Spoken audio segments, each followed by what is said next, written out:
to Viennality 2018. My name is Ketchup, and his name is Mustard. There's going to be Injustice 2 action. This is our final game of Viennality, the main event of the tournament. And it's as we expected. It's a nice mix of Europe, North America, and Canada. Pretty much a nice little chunk of the world. We have Tekken Master and Shark Teeth as well. And I feel like the matches we can expect are going to be some juicy ones. Now, before we get too underway, just for those of you watching that might not be aware or just need a reminder, this is one of the stops on the Injustice Pro Series for the year. This is the one and only European offline major event where you're obviously playing for those IPS points that will get these players towards the IPS finals later this year. So, being that we've already had a couple and a few left after this, it's almost like the midpoint of the Pro Series so far. It is crucial to place as well as you can, get as many points as physically possible, especially for the players that can't travel to every event, for those that can't make all the future stops in this tour. Like, for example, on the winner's side, we have Irish Mantis representing Europe with that Atrocitus. If he has a good tournament here today, he might by himself, with that one placement, secure himself for finals. And there are a bunch of players that are in that exact same situation today. There are a bunch of storylines going on, and we do have a bracket ready to go to show you guys pretty much what the rundown is going to be throughout the course of the night. We are on the winner's side, you can see we have Beast Coast Biohazard versus PG Katana Prime, and then secondly, it's going to be PG Hayate, and then Irish Mantis. On the loser side, we have NASA Esports represented twice in the form of Shark Teeth and Tekken Master, of which Shark Teeth is fighting off against Happy Pow, and secondly, we have Tekken Master and Honeybee. So all off the bat, we have fantastic matches. But also opportunities for players to really pave their way through the rest of the year, as we're going to be starting things off with this North American showdown. Of course, you've got Biohazard from Canada, Katana Prime from Florida. Now, interesting, I was actually talking to Katana Prime earlier today, and he was 100% convinced that Biohazard was going to be going towards Starfire, which is one of his tournament characters, and was ready to go with one of his own characters kind of in response. But it looks like Biohazard starting off with Bane, the character that put him on the map. Katana Prime responding with that Harley Quinn. Now, KP, one of those players that really does like to play multiple characters, very similar to Biohazard, but I feel like it's going to be matchup dependent. We can see Harley Quinn right now because he really wants that full screen game, the ability to keep Bane as far away as possible, because the second Bane closes into space, well, you can see exactly why that's the case. Yeah, and then Biohazard baiting the interactive wall, but Katana Prime responding with the air escape, clean punish on the uppercut. Now he has corner of his own, do some nice damage here. Freestand, no, he goes for the Hyena setup. Best case scenario was allowing the Hyena to connect, so there was no mix-up there. Going in for the Venom upper, meter burn for extra damage, but the wake-up attack is not respected. It's going to be trying to anti-air, but the neutral jump is going to see to that one. Very back and forth first life bar of the series so far. Both players playing around the air escape really well. He has neutral jumps to bait. Very clean play so far. And the Bane bomb, that's going to be a returned life bar. Very even still early on. I think we can expect nothing more from these guys. Seeing Katana Prime in the top 8 is highly, highly respectable. Here to mostly commentate, but he's just so godlike. Here he is in the top 8. But then Biohazard is no stranger to top 8, especially with this season of the IPS. You heard Biohazard went straight up to 2 levels of Venom. Gets opened up though. Gave it a little bit of extra time so we can actually confirm it into the cartwheel, guaranteeing the full combo. Wake up is going to go straight through the Hyena, but it's not enough. We're going to see a full combo punish now, coming through for KP. This is complete KP right now, but there we go. The wake up, the armor comes through for Biohazard. Playing the position, and there is the super amazing reaction from Katana Prime. That's going to take the first game. I must say, Katana Prime making some brave reads, but it's paying off so far. It's so hard to sit in the face of a Bane player, especially of Biohazard's caliber, and make those decisions, right? You're going to sit there and block on his wake up to bait the uppercut. You might get grabbed, but you make that big decision. Katana Prime consistently is just following through with his confidence. I mean, super moves, they're going to have armor, and armor means you can power through gaps. Bane actually has quite a few gaps throughout the Venom. It's just the armor is not very prominent, so he's very rarely going to get punished for going for those options. There's that down one challenge on the jump in. Katana Prime realizing that splash connected really high up. Was able to get the poke in. Now Katana Prime now very much on the back seat. Gets an opportunity here. Big opening. Obviously it's debuff, so that's going to be some extra damage. Look at that return damage from Katana Prime and combos off the Hyena. There's no way Bio was going to go for wake up a second time, so we're going to hear the play Doctor, meter burn for the extra damage, and the damage ticking over time might even cause the grab to kill. Does it finish it? Yes, it does. What a return for Katana Prime, who was almost down an entire life bar, but able to bring it back almost just as fast. Down one into the cartwheel, a full combo again. What is going on with Katana Prime? He's just playing absolutely out of his mind. The neutral jump. connect. Oh, and there is the return. Biohazard still showing signs of life, 100% still in the game. Well, it's all about screen positioning. The second Bane can make sure he keeps you in the corner. That's really going to be his playground. The second you pop the Venom, you can armor those options. The wake-up attack option that Harley has, the Tantrum, it is a single-hitting wake-up, but that time it's not going to be going straight through. The down one, using the invincibility and a punish. Oh, amazing. Katana Prime, that quick juggle.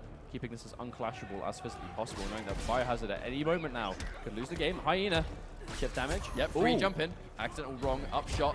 Tries to go in for the meatbag back 3, chasing it down with the overhead. Oh my word, they're down 2 whiffs. That's 2 levels of Venom pop. Biohazard going in, and there we go. Another clean game. Katana Prime is not afraid. But you can see the stress, right? The concentration. Katana Prime absolutely locked in, but you know he wants this. He's played out of his mind all weekend, and he can taste winners finals. One more win on Biohazard, and he's going to be there. Winners finals. Now the thing is, normally you see Starfire get picked because I need to keep this person away. Harley, even though she's not the greatest character in the game, has a unique property where she has what's almost like a hit scan projectile. Her gunshots are so fast, there is no way she's not going to at least trade.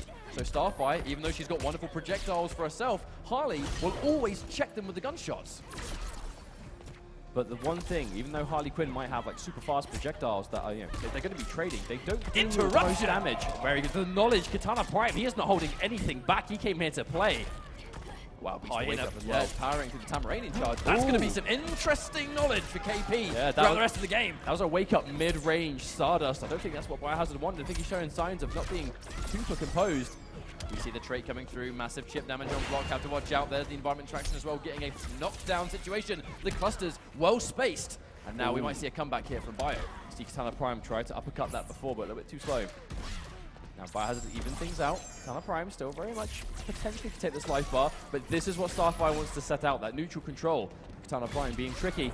But this is why I wasn't too worried about the matchup we were about to see. The gunshots being so fast means it's not really going to be a complete fair game for Starfire from full screen. She's got to respect things. Question is, how does he play the rest of the life bar? Oh, what a shot! Amazing anti-air into a combo, drops it, but still.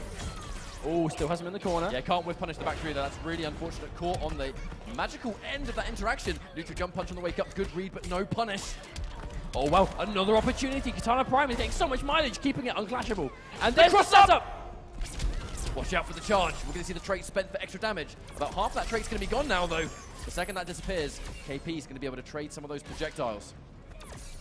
This is make or break right now. Biohazard desperately needs to take this game, but there we go. The meter burn roll from full screen. Katana Prime one step ahead. I mean, this is a couple of shots away with the jump in. Tamarain in charge, going to connect, having to clash. He's going to take damage now, but he just can't afford the finish and the full screen positioning. This is such a tense situation. This is not an ideal clash, but he has no choice. He's going to deal some damage. Katana Prime now on that pixel, and there we go. The charge, so hard to avoid. Biohazard has a game on the board. Now, here's the question. Katana Prime, he does have Wonder Woman as well. Does he go to Wonder Woman? Because that wasn't really a super dominant game. Yeah, he's gone for the rematch, and I was just about to say, I do like the choice to go for Harley in this matchup. I feel like Wonder Woman's just going to get abused from full screen. It's going to be difficult for her to close in the space. At least, at all angles of the screen, Harley Quinn can challenge. Especially with that jump hard, right? Katana Prime, he can make himself very annoying to deal with. Attack at ranges that Starfire kind of isn't typically used to having to deal with. However, here, Biohazard still has the life lead, slowly but surely kind of keeping it going. That 2-3, I think, can be an underratedly good string sometimes. You don't see it all that often because very rarely does Starfire want to be anywhere near you point blank. Oh, interruption, Katana Prime. Not afraid to show that knowledge. If you're going to be a character specialist and really kind of go in for Harley Quinn and Wonder Woman, she's such a unique character, you kind of need to know those nitty-gritty details. The hair whip using the invincibility of the wake-up. It is a fantastic wake-up attack, we can't forget that. Okay, Biohazard now. That's a strong lead if ever I've seen one. Katana Prime very much has his work cut out for him to win this game now. But we have said that a lot over the weekend. Katana Prime found himself behind, but then comes out with this full life sequences out of nowhere over and over again. I have no doubt he could do it again, but he's going to have to do it now. Instant jump one. Unfortunately, we can't get the full combo. Wow. These little mistakes that KP is now starting to make in terms of dropping combos, it's going to really sort of bite him later in the match, I feel, because you can't leave damage on the table against Starfire. But this is run away with it. But this is why Starfire is so popular right now, right? That neutral control, the chip damage, the meter build, the aggravation factor to deal with in that kind of space. And Biohazard now has it. And then, of course, the long-range back 3 as well. So much utility. Bio's not going to be too worried about the fact that he doesn't have bar here, though. If you just look at the divide in health, all it's going to take is one bar built, and the chip and damage alone is going to be more than sufficient to put KP in a terrible position. Okay, there we go. Nice interaction. Katana Prime, he does have Bio back to the corner. He could potentially make it work, but he has to be very careful not to take too much damage in the process. Uh-oh, even little chunks like that. Oh, where did they even hit? I'm not even sure KP knows. Maybe Bio didn't even know that. Neutral jump. Very ambiguous indeed. But the forward 2 string is going to come in strong. And KP now in a very difficult position, Mustard. What does he do here, do you reckon? Oh, he's gone back to player select. Wonder Woman, that's going to be the adjustment. He is going for a different matchup now. So this is make or break. Katana Prime had such a strong lead, up 2 games so quickly, but Biohazard swiftly going to Starfire and now has tied things up. We're on the verge of a reverse 3-0. We very nearly saw a 3-0 from KP. Exactly. He was looking so good in that first match as Harley, but I feel like the download came on quite quick with Starfire, and that's why we've seen the character change. He wants to kind of refresh things a little bit, go in with a new set of tools. Oh, feels like we've lost the game feed. We'll find out what's happening here. It doesn't sound like anything's taking place. Yeah, of course. Unfortunately, we don't have game sound either. Oh, actually, I believe the players lost it as well. They did pause in place. I'm assuming that might just been like a monitor pause. Fortunately, whenever any kind of technical issue like that happens, if it happens at the start of the match, not the end of the world to restart match. That's what we're going to do. Sorry about that, folks, but we are just going to be going straight into this match as if nothing happened. Okay, but there's the first hit now going to a Biohazard, so it seems actually, but Katana Prime getting the first chunk of damage. There's going to be a lot of walking forward. I like that answer to the Stardust. I wonder if you parry the first hit of the burst, does it parry them all? I can't say I know, to be fair. You don't see this matchup very often. No, Wonder Woman, not a super popular character, but in the hands of those that have been using her a while, like Katana Prime, you'll be seeing the knowledge. You can see the patience, you know, Wonder Woman known for that kind of footsie control, the long-range normals. The range on the down 2 as well. Right, full combo. KP, he needs to make sure his execution is airtight right now. Nice bait on the back 3. Oh, the wow. jump 3 to down 2 challenge. Yeah, I think he's just trying to challenge the anti-air there. Biohazard, at the very least, managing to get out of the corner, back to the mid-screen. There's the hit confirmed, full combo from Katana Prime. Background bounce comes through too. Damage extension. If you do land a shield bash on the magical end of it, catching the late active frames, it is going to be more plus on block than it otherwise would be. A great choice for KP there. Close clusters, but the read from Bio. It's match point, but KP is totally in this. No, absolutely. This is by no means down and out. And there we go, interactable, 10 points of life. And there's the shield, cannot challenge. This is going to be it. This is match point for both players now. Katana Prime, he does have the screen advantage. KP's objective, keep him in the corner. Biohazard's goal, get the hell out of there. And there's the Tamaranian charge, unfortunately not scouted out. She has so many wake-up options. It really is a mix-up of which one is coming. The early jump 3 to crush the down 2, making all the right decisions, but doesn't confirm the shield. Oh, that's a big jump in. Doesn't get a huge amount of damage, but gets a little bit. This is still so even. They're both on practically 700 points of health. Bio has to respect the shield toss from this range. Anti-air trait, the patience. Cluster's not going to connect, so no chip here. Ooh. Okay, max range shield. Wow, Katana Prime with the spacing. Oh, the air-to-air. Not allowing a clash. Wake up. No respect. Look how much damage that does. That was a respectable chunk into a throw. The absolute respect being shown by Biohazard, and Katana Prime is making him pay for it. Plus frames, watch out. The late jump in. This could be the moment. Taking the plus frames before 3. No, establishing respect. Biohazard's now. It's his goal. No! Just like that, he parries the Stardust, but so close. He can't block anything now, and the full screen charge. Biohazard bets it all on the last minute Tamaranian charge, and it is enough to chip out. What a series to start things off. That is just the first of many to come. That was a nail-biter. A nail-biter and a half, you could say. I mean, in that situation where KP went in with the Wonder Woman change, clearly it made sense. Yeah, absolutely. It made sense. I understand it, and I respect the decision. The one thing I think KP is going to be asking himself now is, why didn't he change earlier? I mean, the first game he lost was close. It didn't look like an impossible matchup, but the question is, it was a question of, what do I feel more comfortable in the situation, right? If Katana Prime has won 2 games up in a row, he's likely going to kind of be in the zone with Harley. He's going to be really feeding the momentum, like, right, you know, I'm doing work with this character right now, keep that going. Because Katana Prime, he has always had a couple of characters to play in Injustice, but, you know, he's infamously not really been super fast to swap off of them. And, you know, it's for reasons like that. You know, he's a very emotional player. You know, he really feeds off of what's going on in the game, the energy around him, the crowd, and how he feels about the character. So not at all surprising to see him delay the swap. Speaking of energy, there is a lot in the crowd right now for one reason. The next matchup is going to be Irish Mantis versus Hayate. The reason the crowd is so into this match is because Irish Mantis has kind of reviewed his path and the tournaments that he's going to. He needs to beat Hayate for a shot at the finals. He needs to get winners finals. He needs to be minimum 3rd place at Viennality. He has to do well in the online tournament for IPS. And, you know, if he's traveling to other events, he needs to do well there too. But these are the 2 things that might be the catalyst to that success. But the objective is, it's not one of those situations where it's, well, we'll kind of review our points and look at future tournaments. Like, no, he needs top 3 or he's out there. Well, it's like I said right at the start of the stream, some players don't have the ability to go to every event. I know you see the sponsored chaps, the familiar faces being able to jet set around the world and go to every tournament because that's what they can do as players that can support themselves, or if they've got sponsors that will help them do it. And it's not just falling into the laps. They're successful players. They've earned the right you definitely to be able to do that. 100%. You earn that luxury. But for some players that aren't able to travel, it is important to do this kind of thing, right? And like you said, to review his path, know the events that he can realistically do coming up, and go, right, I'm in winner's side top 8, I have to win 1 match, and I'm going to be in a very good spot to get points to be able to make the finals. But, I mean, it's not a simple case of just make winners finals. He's against Hayate, a.k.a. the best Robin player in the business, who actually has been having quite an amazing tournament so far. He took out Tekken Master very quickly yesterday, and has been basically running on a bit of a tear in Injustice 2 throughout the weekend. The thing about Irish Mantis that we can't take away is that he is a talented player in his own right. We didn't see a huge amount of Mantis from Combo Breaker. He did a respectable way through, but didn't manage to take it all the way. But even before Combo Breaker, there was a GGA tournament where Irish Mantis was able to defeat Slayer, he was able to defeat Coach Steve, he beat Gross 3-0. Like, who in tournament is ever able to consistently take out a player like Gross's caliber? That's an insane result. But unfortunately for Mantis, those crazy results came from a tournament like a day before official IPS began. Going into this matchup, though, I think we can expect to see Robin versus Atrocitus.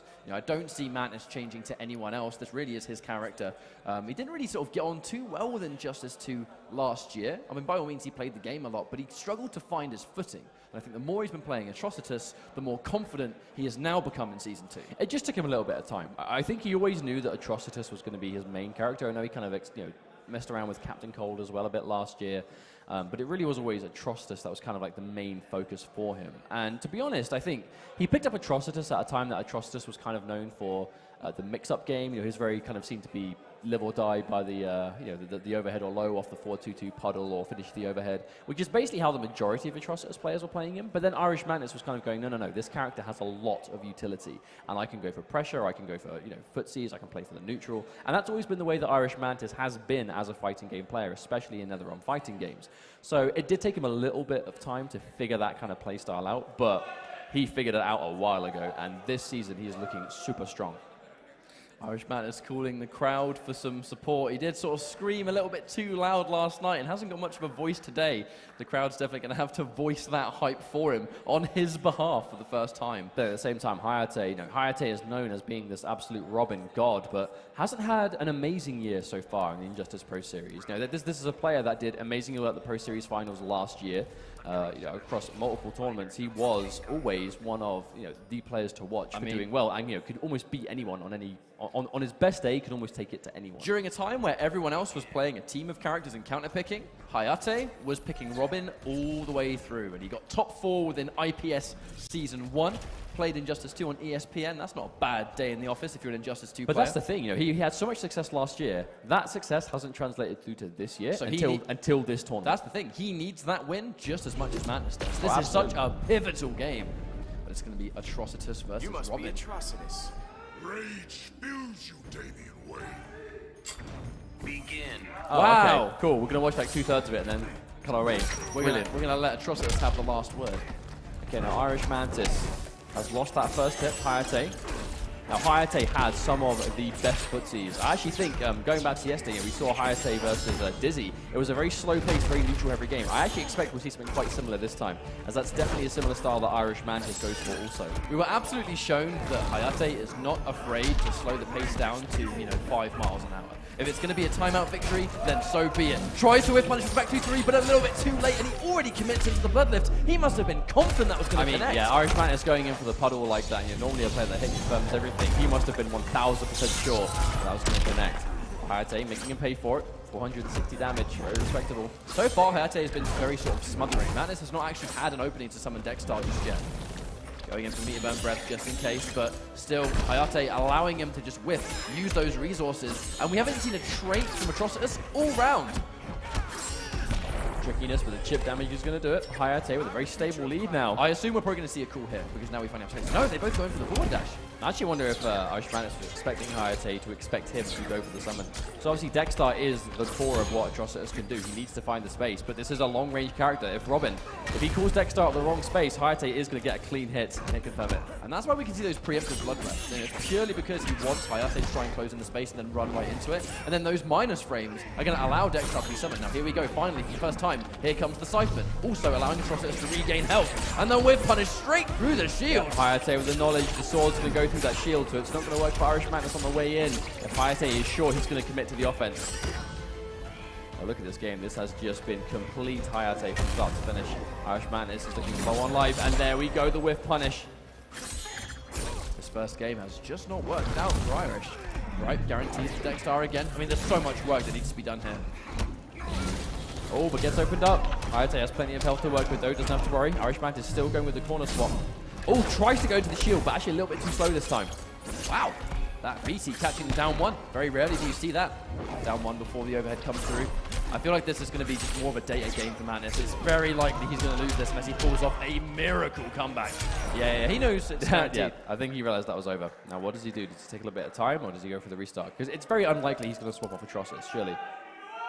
Hayate completely stone-faced. Normally quite happy-go-lucky guy, but when the match is live, we mean business. This match is so important. And Hayate, no one's going to understand the importance of this match more than he does right now. Oh, absolutely.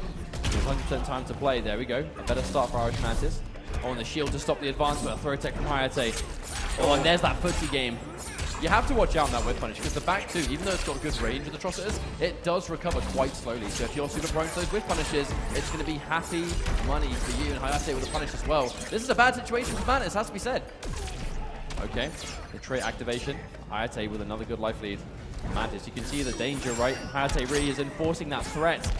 Winning the footsie game 100% so far. There's some really strange things going on. Madness is trying to grab in funky times. He's sort of going for these really weird blood lifts that he normally doesn't. I really feel like the pressure of this match in particular is getting to him. You can feel the stress that he's feeling. It's causing him to make some mistakes that he doesn't usually make. Hayate is not having such problems. Or when he tries to get the to confirm with the airborne hit, but to no avail. Irish Madness is losing quite a bit of damage on the table so far. He's got plenty of meter to work with, but no opportunity to do anything with it, unfortunately.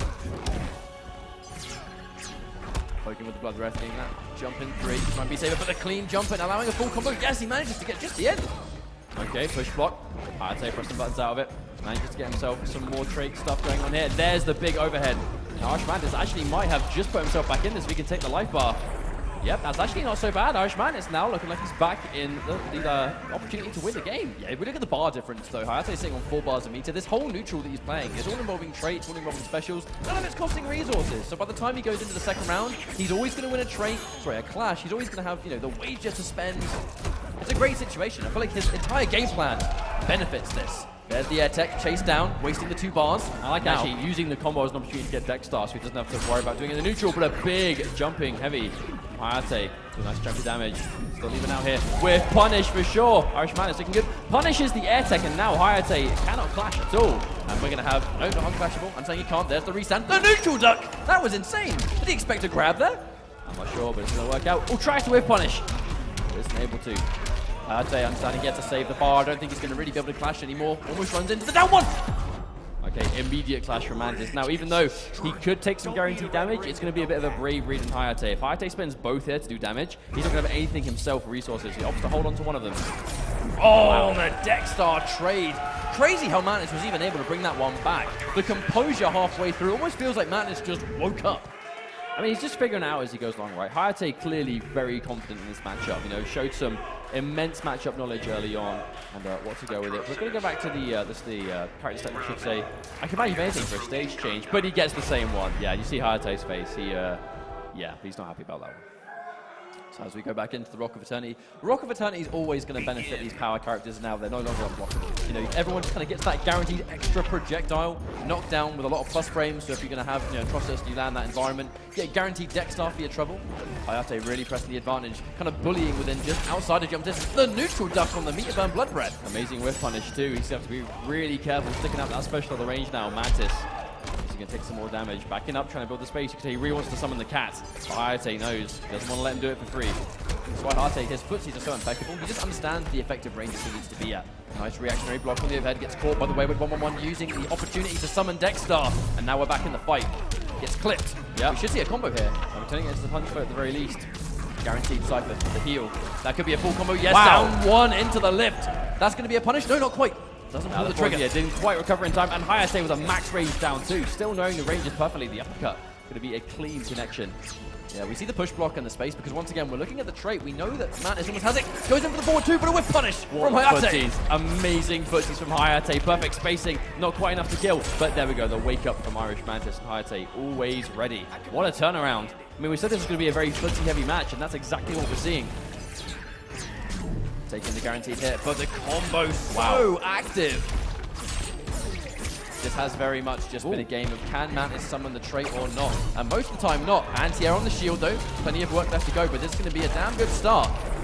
But you can see how much Irish Mantis is able to do once he has the trait out. But just activating it anyway. Hayate is making him pay. Didn't follow up with it that time. Tries to go in from back two again, but a little bit too slow on startup. Robin outspeeding. We finally do see a whiff punish from Mantis. No bar to spend. That's unfortunate. We can't see a full combo. Taking the minus frame. Enforcing the 1-1-1. Oh, no! Yeah, that's a full punish. Has to clash. And again, this is the exact same situation as last time. However, Hayate has a ton more health. So now he can afford to hurt him. And Irish Mantis doesn't spend anything. Decides to hold on to his bar. Uh-oh. Yeah, that was an unfortunate time to call the cats.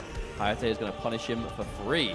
It's really just because of how Hayate is approaching this matchup. You know, it's super, super impressive that you can be... It almost feels like so consistently, Hayate is just far enough away that you feel like it's safe to summon Dexstar. But that's what the second you do, he punishes. That is how impeccable his spacing is right now. But he's doing that on purpose. You know, Hayate is the kind of player that he really plays on that kind of next level of, you know, this is what I think you're going to do. You know, I'm going to put myself at a range that doesn't look like a whip punish. As soon as you press a button, I'm going to take that little micro step forward, and then bam, you're in range and having to worry about it. Hayate now 2-1 up, 1 game away from taking on Biohazard in the winners finals. Might have a Canadian showdown at this rate. Irish Mantis still opportunity to tie this up, but it's going to be difficult. I don't think this stage is quite as good for him as Rock of Eternity. All right, now we see the plus frames going into the Dexstar, knowing we have the respect. Obviously, those mix-ups only safe, or much safer once you have the Dexstar available. Respectable amount of damage, but I feel like Hayate sees one clean opening, and just like that, he's going to even things up nicely. Set up. Oh, down one to make it miss. That was purely intentional. Irish Mantis doing that down one, making the dive kick miss completely.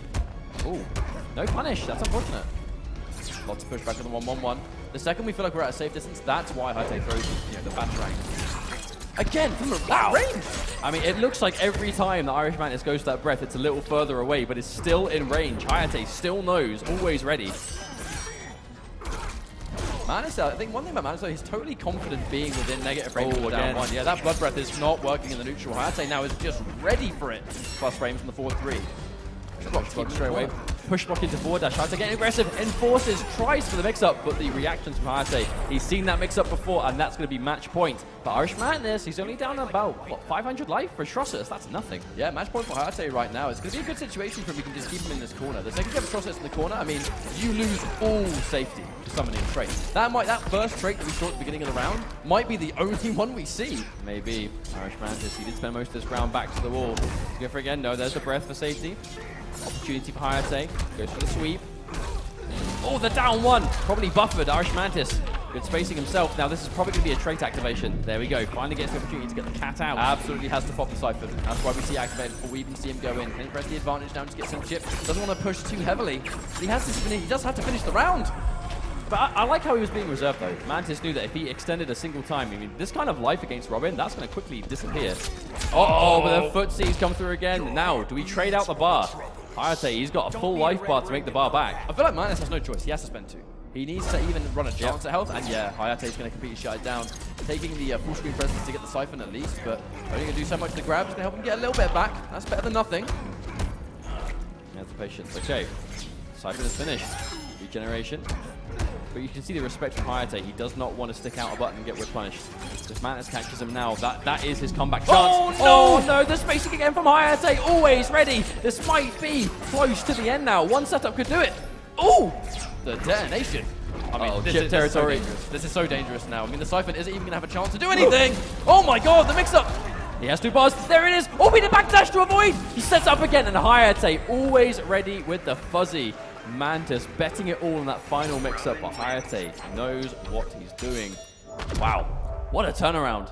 What we really saw there was just how perfectly Hayate plays that matchup. Like, the second we saw Dexar get summoned, like Mantis in a split second went, I think I'm far enough away that I'm totally safe. You know, I think the time is right to pull the trigger on this.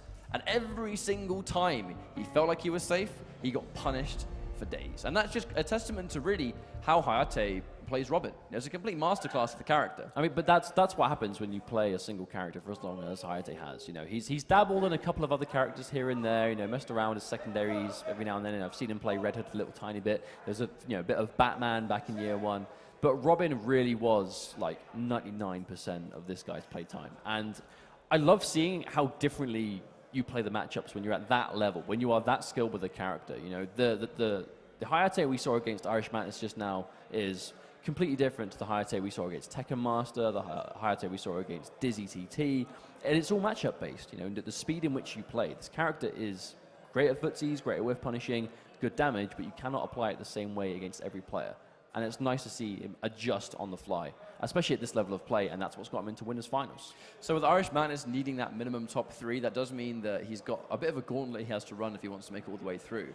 I kind of hope that, you know, in the meantime, he has time to kind of really recover himself, kind of lick his wounds a little bit, and then maybe try and get back into the fight stronger. He definitely didn't look as confident today. No, you could see it in his gameplay. Like, normally Mantis, he has so much knowledge, he has so much, you said it right, confidence in how he approaches Atrocitus. Very, very clean, very mechanical. Unfortunately, in this situation, though, it almost like took him a game and a half to even get going. And when that time had happened, it was already too late. You know, Hayate was too far ahead, and Mantis spent the entire game playing catch-up. Now, this is our losers bracket action. Happy Pal versus Shark Teeth. And I did hear the Flash versus Supergirl, so this can be quite an old-school matchup right here. So these are 2 very strong international competitors, and Happy Pal sending a message. I mean, Happy Pal knows if the crowd is backing anyone in this top 8, I mean, obviously, of course, aside from Irish Madness, it's going to be Happy Pal. You know, the French boys are here in force to support their guy. You know, you can see the crowd behind. A lot of that crowd, especially at the front couple of rows, they're French. And they're here to support Happy Pal on his way through this top 8. But he has got Shark Teeth in his way. I think are those teabags faster than Foxes? I mean, they were significantly faster than Shark Teeth. Maybe. Maybe that's what he's been putting all of his practice time into. It's like one of those guys that practice their mouse clicks. We're just going to practice our D-pad down clicks. Okay, Shark Teeth has had quite a tournament so far. Can he keep it going? All right, so as we go into our losers bracket action, it's going to be Viennality, Happy Pal, NASA, Shark Teeth. Very important match for these guys as well, especially Happy Pal. Now, big thing about Shark Teeth is that he has kind of premierly been using this Supergirl for a while now. He's used Catwoman before as well, but the Supergirl really is kind of like his primary character. It's a character that not a lot of people are still using now to this day, but Shark Teeth keeping the dream alive. But Happy Pal with that crazy flash plays very much a setup-heavy version of this character. Wake Up Neutral Jump almost bagging a physical combat. That's one thing Happy Pal does, though. He's very, very execution-heavy in basically every game that he plays. And with the flash, he creates so many very strange and specific mix-ups that a lot of the Flash players today do actually use. Okay, there we go, that neutral from Shark Teeth, trying to keep him at bay, and there's that down to Shark Teeth. That was a very commanding first game. That zoning game was really strong, you know, it's a combination of using the eye lasers, but the Frost Breath on anticipation of a running man stance, so he walks right into it. A lot of awareness being shown in Happy Pal. He's made comebacks before, you know, you can look at a dominant round go through, but a lot of the time, I mean, he can undo that in 1 or 2 sequences. This is the Flash after all, and are we going to see it again? I mean, if there's one character you can't count out, right, the Flash is absolutely one of the top of that list. But however, if Shark Teeth's going to get a big read like that, knockdown, no. Oh, setup indeed.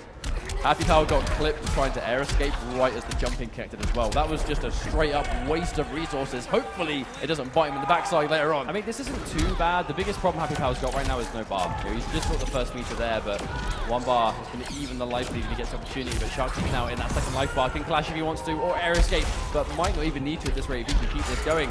The background bounce again. Supergirl getting so much more damage with the background bounce. Oh, there it is. Happy Power has never been shy of using the Speed Force in combos or outside of combos. Now, that's the one thing. We normally see big damage come through from Flash's trait, but used in the neutral, it's dangerous. Used in pressure, it's dangerous. And oh my word, that hurt. Now, the thing is, Shark Teeth can actually tie up this Clash here, I believe. I think they've got 2 bars apiece, yeah. I mean, surely you deny the health. Yeah, that's exactly what he's going to do. Tries to whiff punish, but not quite. No confirm into lightning kick. Sweep the leg. And there is that instant anti-air, that instant jump coming through from Shark Teeth. He is absolutely paying attention. I like that kind of thing, though, because the Flash is the kind of character that, you know, when he gets point blank and he gets the opportunity to mix you up and do that crazy damage, that's when he's like super dangerous. And he has some good ways in, but at the same time, you know, you want to keep him away. And Supergirl has a few more options than most to kind of play that distance game, but at the same time, you know, she doesn't do a ton of damage from a distance. Supergirl. Aside from, you know, perhaps with the exception of the full trait, you know, the whole beam. But even then, if you use the beam on the Flash and it doesn't connect, it's a long time until you have eye lasers back to keep him away.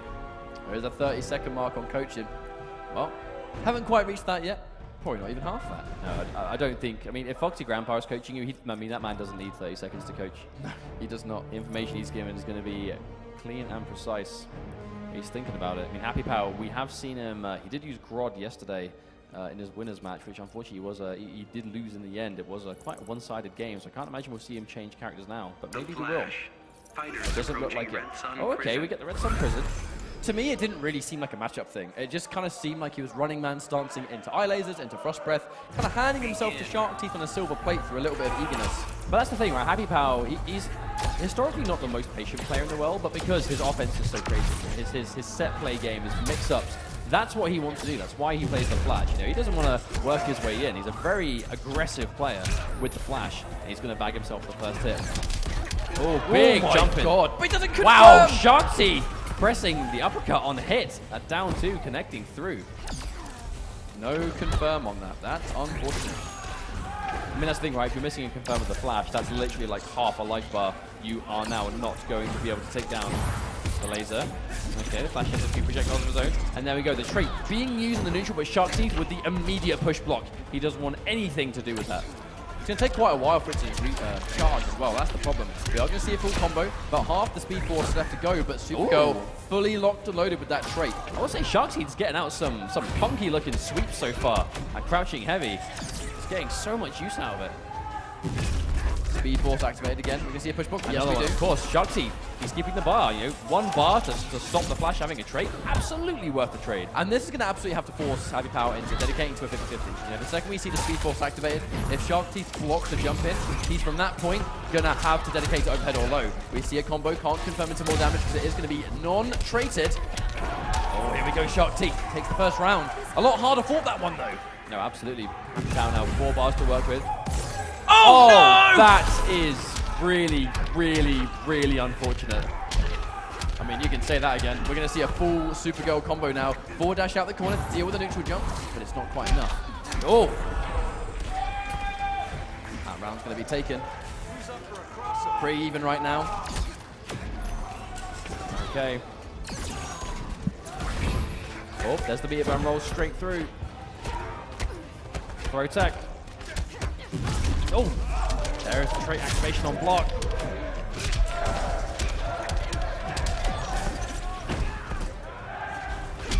Oh, wow. The deep anti-air. Oh, nice. Bait on the wake up. Excellent bait on the wake up. Catch me if you can. This is incredibly even right now. 4 bars apiece. Not spending a lot of the resources.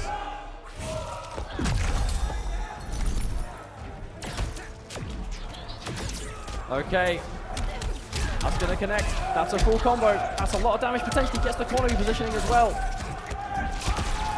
Ground pound comes through. Wonderful tech. Oh my god, this is close. Oh my god, it goes underneath.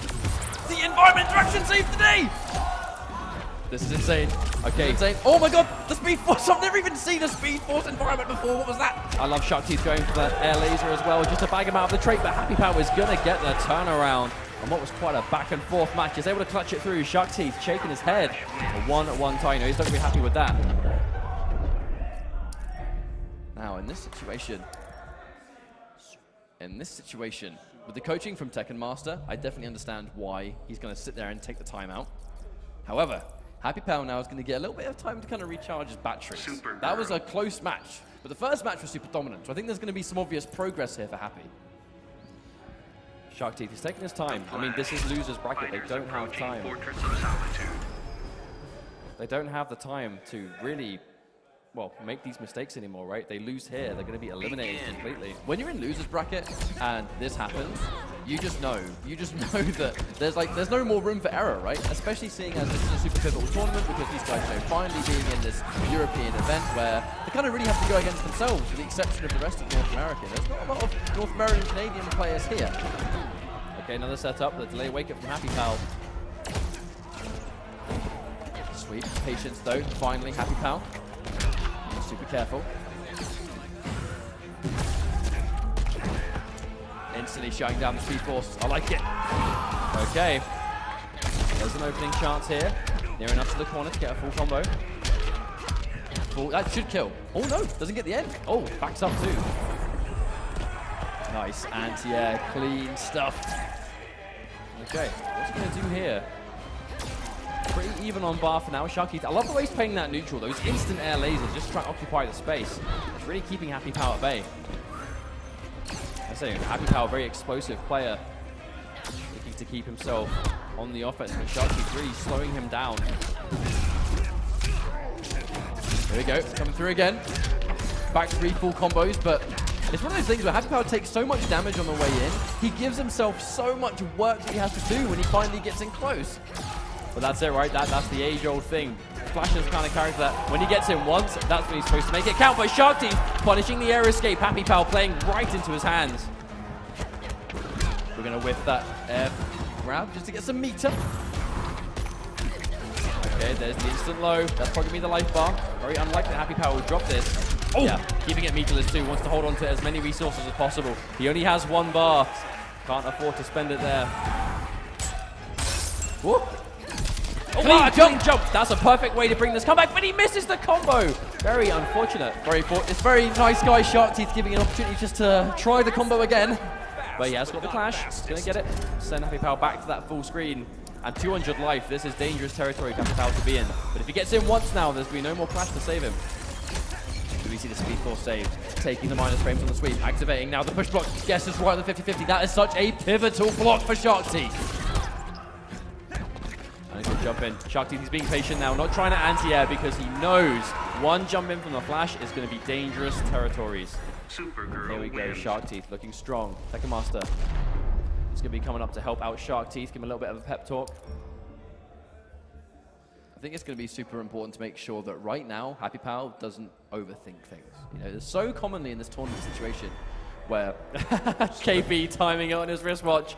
Your lads get 30 seconds. Tekken Master nearing the end. Tekken Master's got to go. And we said 5, we said 4, we said 3, we said 2. He's going to get booed off the stage in a minute. Oh, he's out, he's out. Okay, well, that's it. I mean, 30 seconds should be more than enough time to give him that knowledge. I mean, this is make or break situation now, right? You lose here, you're out. Shark Teeth up 2-1, so he does have a game to potentially work with, but this is where Happy Pal has to be really careful. Because clearly when he can get in, it's working out for him. But it just seems to be that, like, he's just running into lasers, he's kind of being, you know, kept at that arm's length, and he just can't seem to break past the defense of Shark Teeth. Well, he's only got 1 more lifeline, Mustard. This final game is all Happy Pal's going to have to work with. Wow, he manages to bag the first hit also. It's a great way to start, but there's a clean down too. Right, set up into the Speed Force. Delayed wake up in Speed Force to make it last even longer. Whoa, delayed wake up into instant push block. Shark Teeth is playing this matchup so well. And it's exactly why we're going to see him in this top 8. And if he moves on, it's going to be this kind of clean matchup knowledge that's going to see him through. That one too staggers. Opportunity. Opts to not use the go yet, use the trait a little bit later. Oh, because he wants to set up, of course, but he gets blocked and push blocked. How many 50-50s is this young lad gonna guess right on? But not only is he blocking them, he's push blocking them straight away. I cursed it. Forget I said anything. I'm so sorry. All right, he dropped it. Dropped combo, Happy Pal, but he's still very much in the lead. And there we go.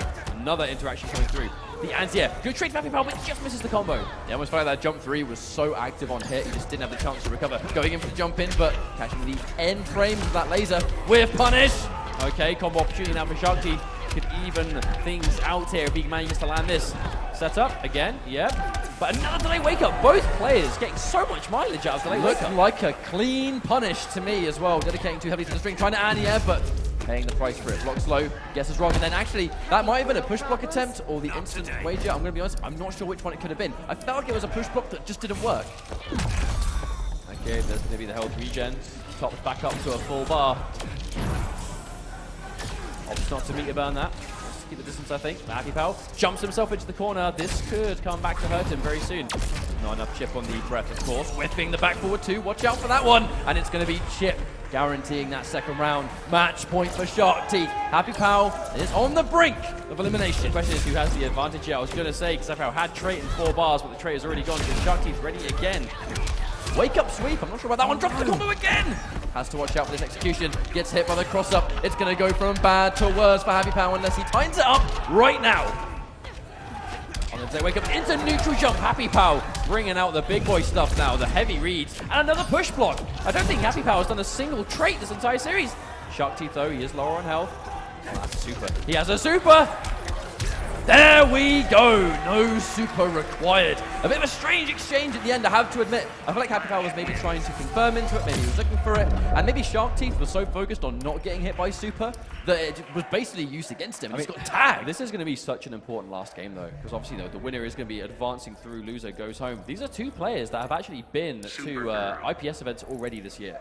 You know, Happy Pal managed to get, I believe, he got very far at Combo Breaker. Happy Pal's path at Combo Breaker was, man, I mean, he took out the likes of Samij, he took out, who else did he take out? The memory of kind of failed me. Scar also. Yeah, Scar and Samij were the 2 big names I remember. But yeah, I think the point I'm really trying to get at is these are 2 guys that are very capable of getting IPS points. So even at this point, one eliminating the other is great for their place on the leaderboard. The overhead comes through. Not so much luck on these guesses with Shark Teeth in this game. No bar spent, saving it for the future pressure. Even if he had it, I don't know if he was going to spend it there. Meatless damage territory for Happy Pal. Down. Oh, preemptive down 2 from Shark Teeth. Not going to connect. He's going to get punished. There is the bar spent. That's going to be the life bar, surely. No, he dropped the special at the end. Wow, here we go.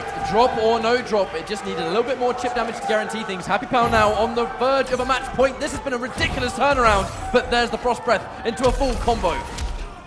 Shark Teeth, yes, Happy Pal cornered. He goes in for the setup, and again, Happy Pal delaying wake up every time, and Shark Teeth just hasn't adjusted to it yet.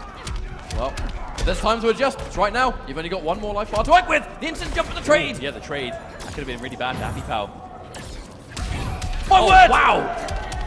There's the footsies from Happy Pal coming through, knowing he was just on the max range. Oh, what a that was so clean! I've not seen that one before. Cross up punish, going underneath the teleport. Risky business. So it's actually risky going for that teleport. He would have risked the entire clash on that. Oh, and there it is. Oh, the punish. Happy Pal. Shark Teeth. What is going to happen here? I believe Shark Teeth has 1 more bar. Yeah. Does he spend all of it? No, because he knows that Happy Pal's not going to spend a penny. Oh! Right, he has the advantage at the moment. Oh, there it is, the big opening. He has a bar for air escape. Does he go for it? No, he doesn't. Right, 1 knockdown. 1 more connection, and this could be it. Tries to trip guard into the Frost Breath. It's not enough. Doesn't meter burn and pays the price. He has the air tech, but wasn't able to go for it. Another delay. Wake up. Shark Teeth. Opportunity. Even back 3. Back to back. Neither connected. Happy Pal being very patient, not pressing anything. The bait of the interaction. But the clean anti-air! And at the last possible second, Happy Pal manages to pull off an insane level of clutch. But especially, oh man, of course, live it up, man. This is yours. The stage is yours for now, my friend, as you pull off an insane composure. I mean, that going by how the first match went, I thought that was going to be all Shark Teeth. Shark Teeth was in charge. He was on point. His footsies were impeccable. He was just stopping Happy Pal from doing anything at all. But Happy Pal, with that final adjustment, that final game was a complete turnaround. If there's one thing Happy Pal does really well in this game, it's when he's on the brink of elimination, or if he's on the brink of just losing the set in general, his ability to just pull out the win straight from his behind, like, no worries, mate. He's done it so many countless times in Season 2 alone. Exactly.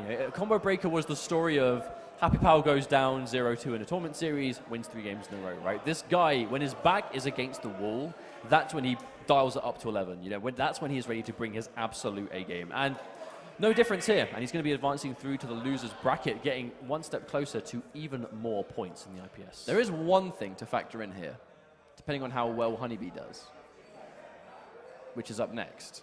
We might, at long last, at long last, see Happy Pal versus Honeybee in losers Now, IPS. okay, so as much as we'd all love to see that, that is a number of games away. You know, depending on what happens here. They both have. Honeybee has to win. win. Honeybee has to win now, and then Happy Pal and Honeybee need to then win their next games, and their reward for that will be each other. But Happy Pal, or Honeybee, I should say. Oh, this is getting confusing. Honeybee being in losers. Honey Pal.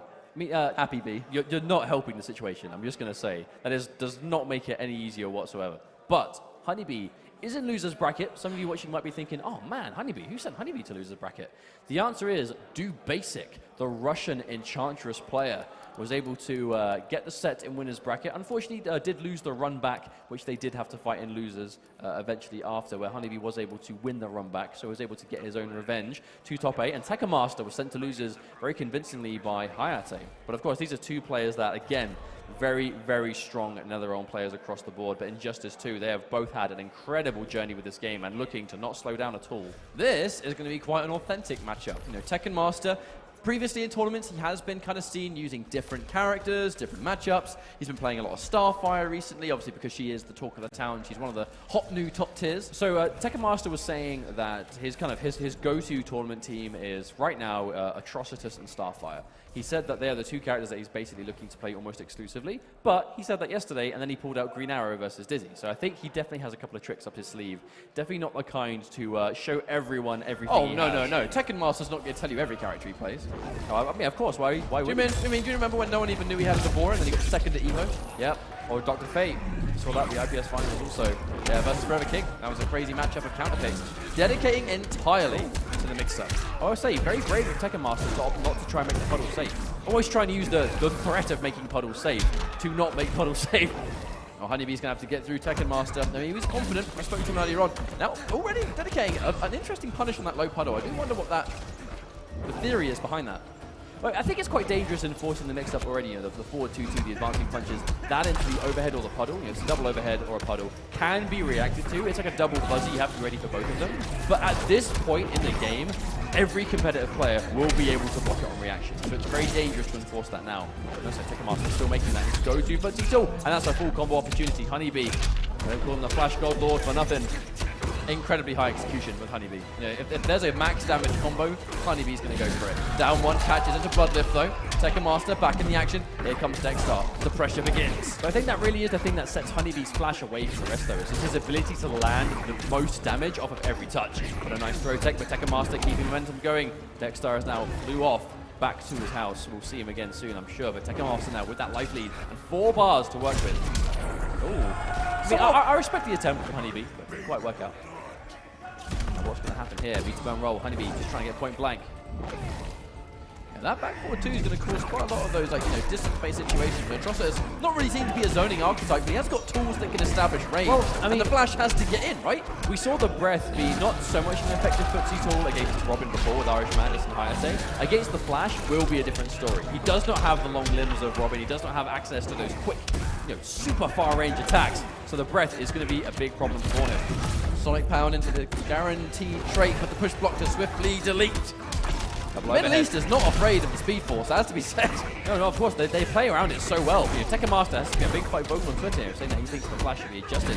Seemingly, you know, seemed to be like he wasn't looking forward to playing this character, but he is playing the matchup with a lot of knowledge, I must say.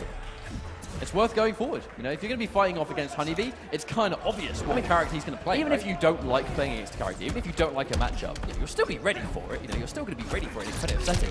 Honeybee is going to have to work pretty hard to get this comeback. A wonderful throw tech. Down one. You know that down one was buffered into puddle as well. Oh, hang on a minute. No! This is one of those clashes that you don't want to have to do, but you don't have a choice. Honeybee has to clash. Still takes damage. Isn't able to get a combo either.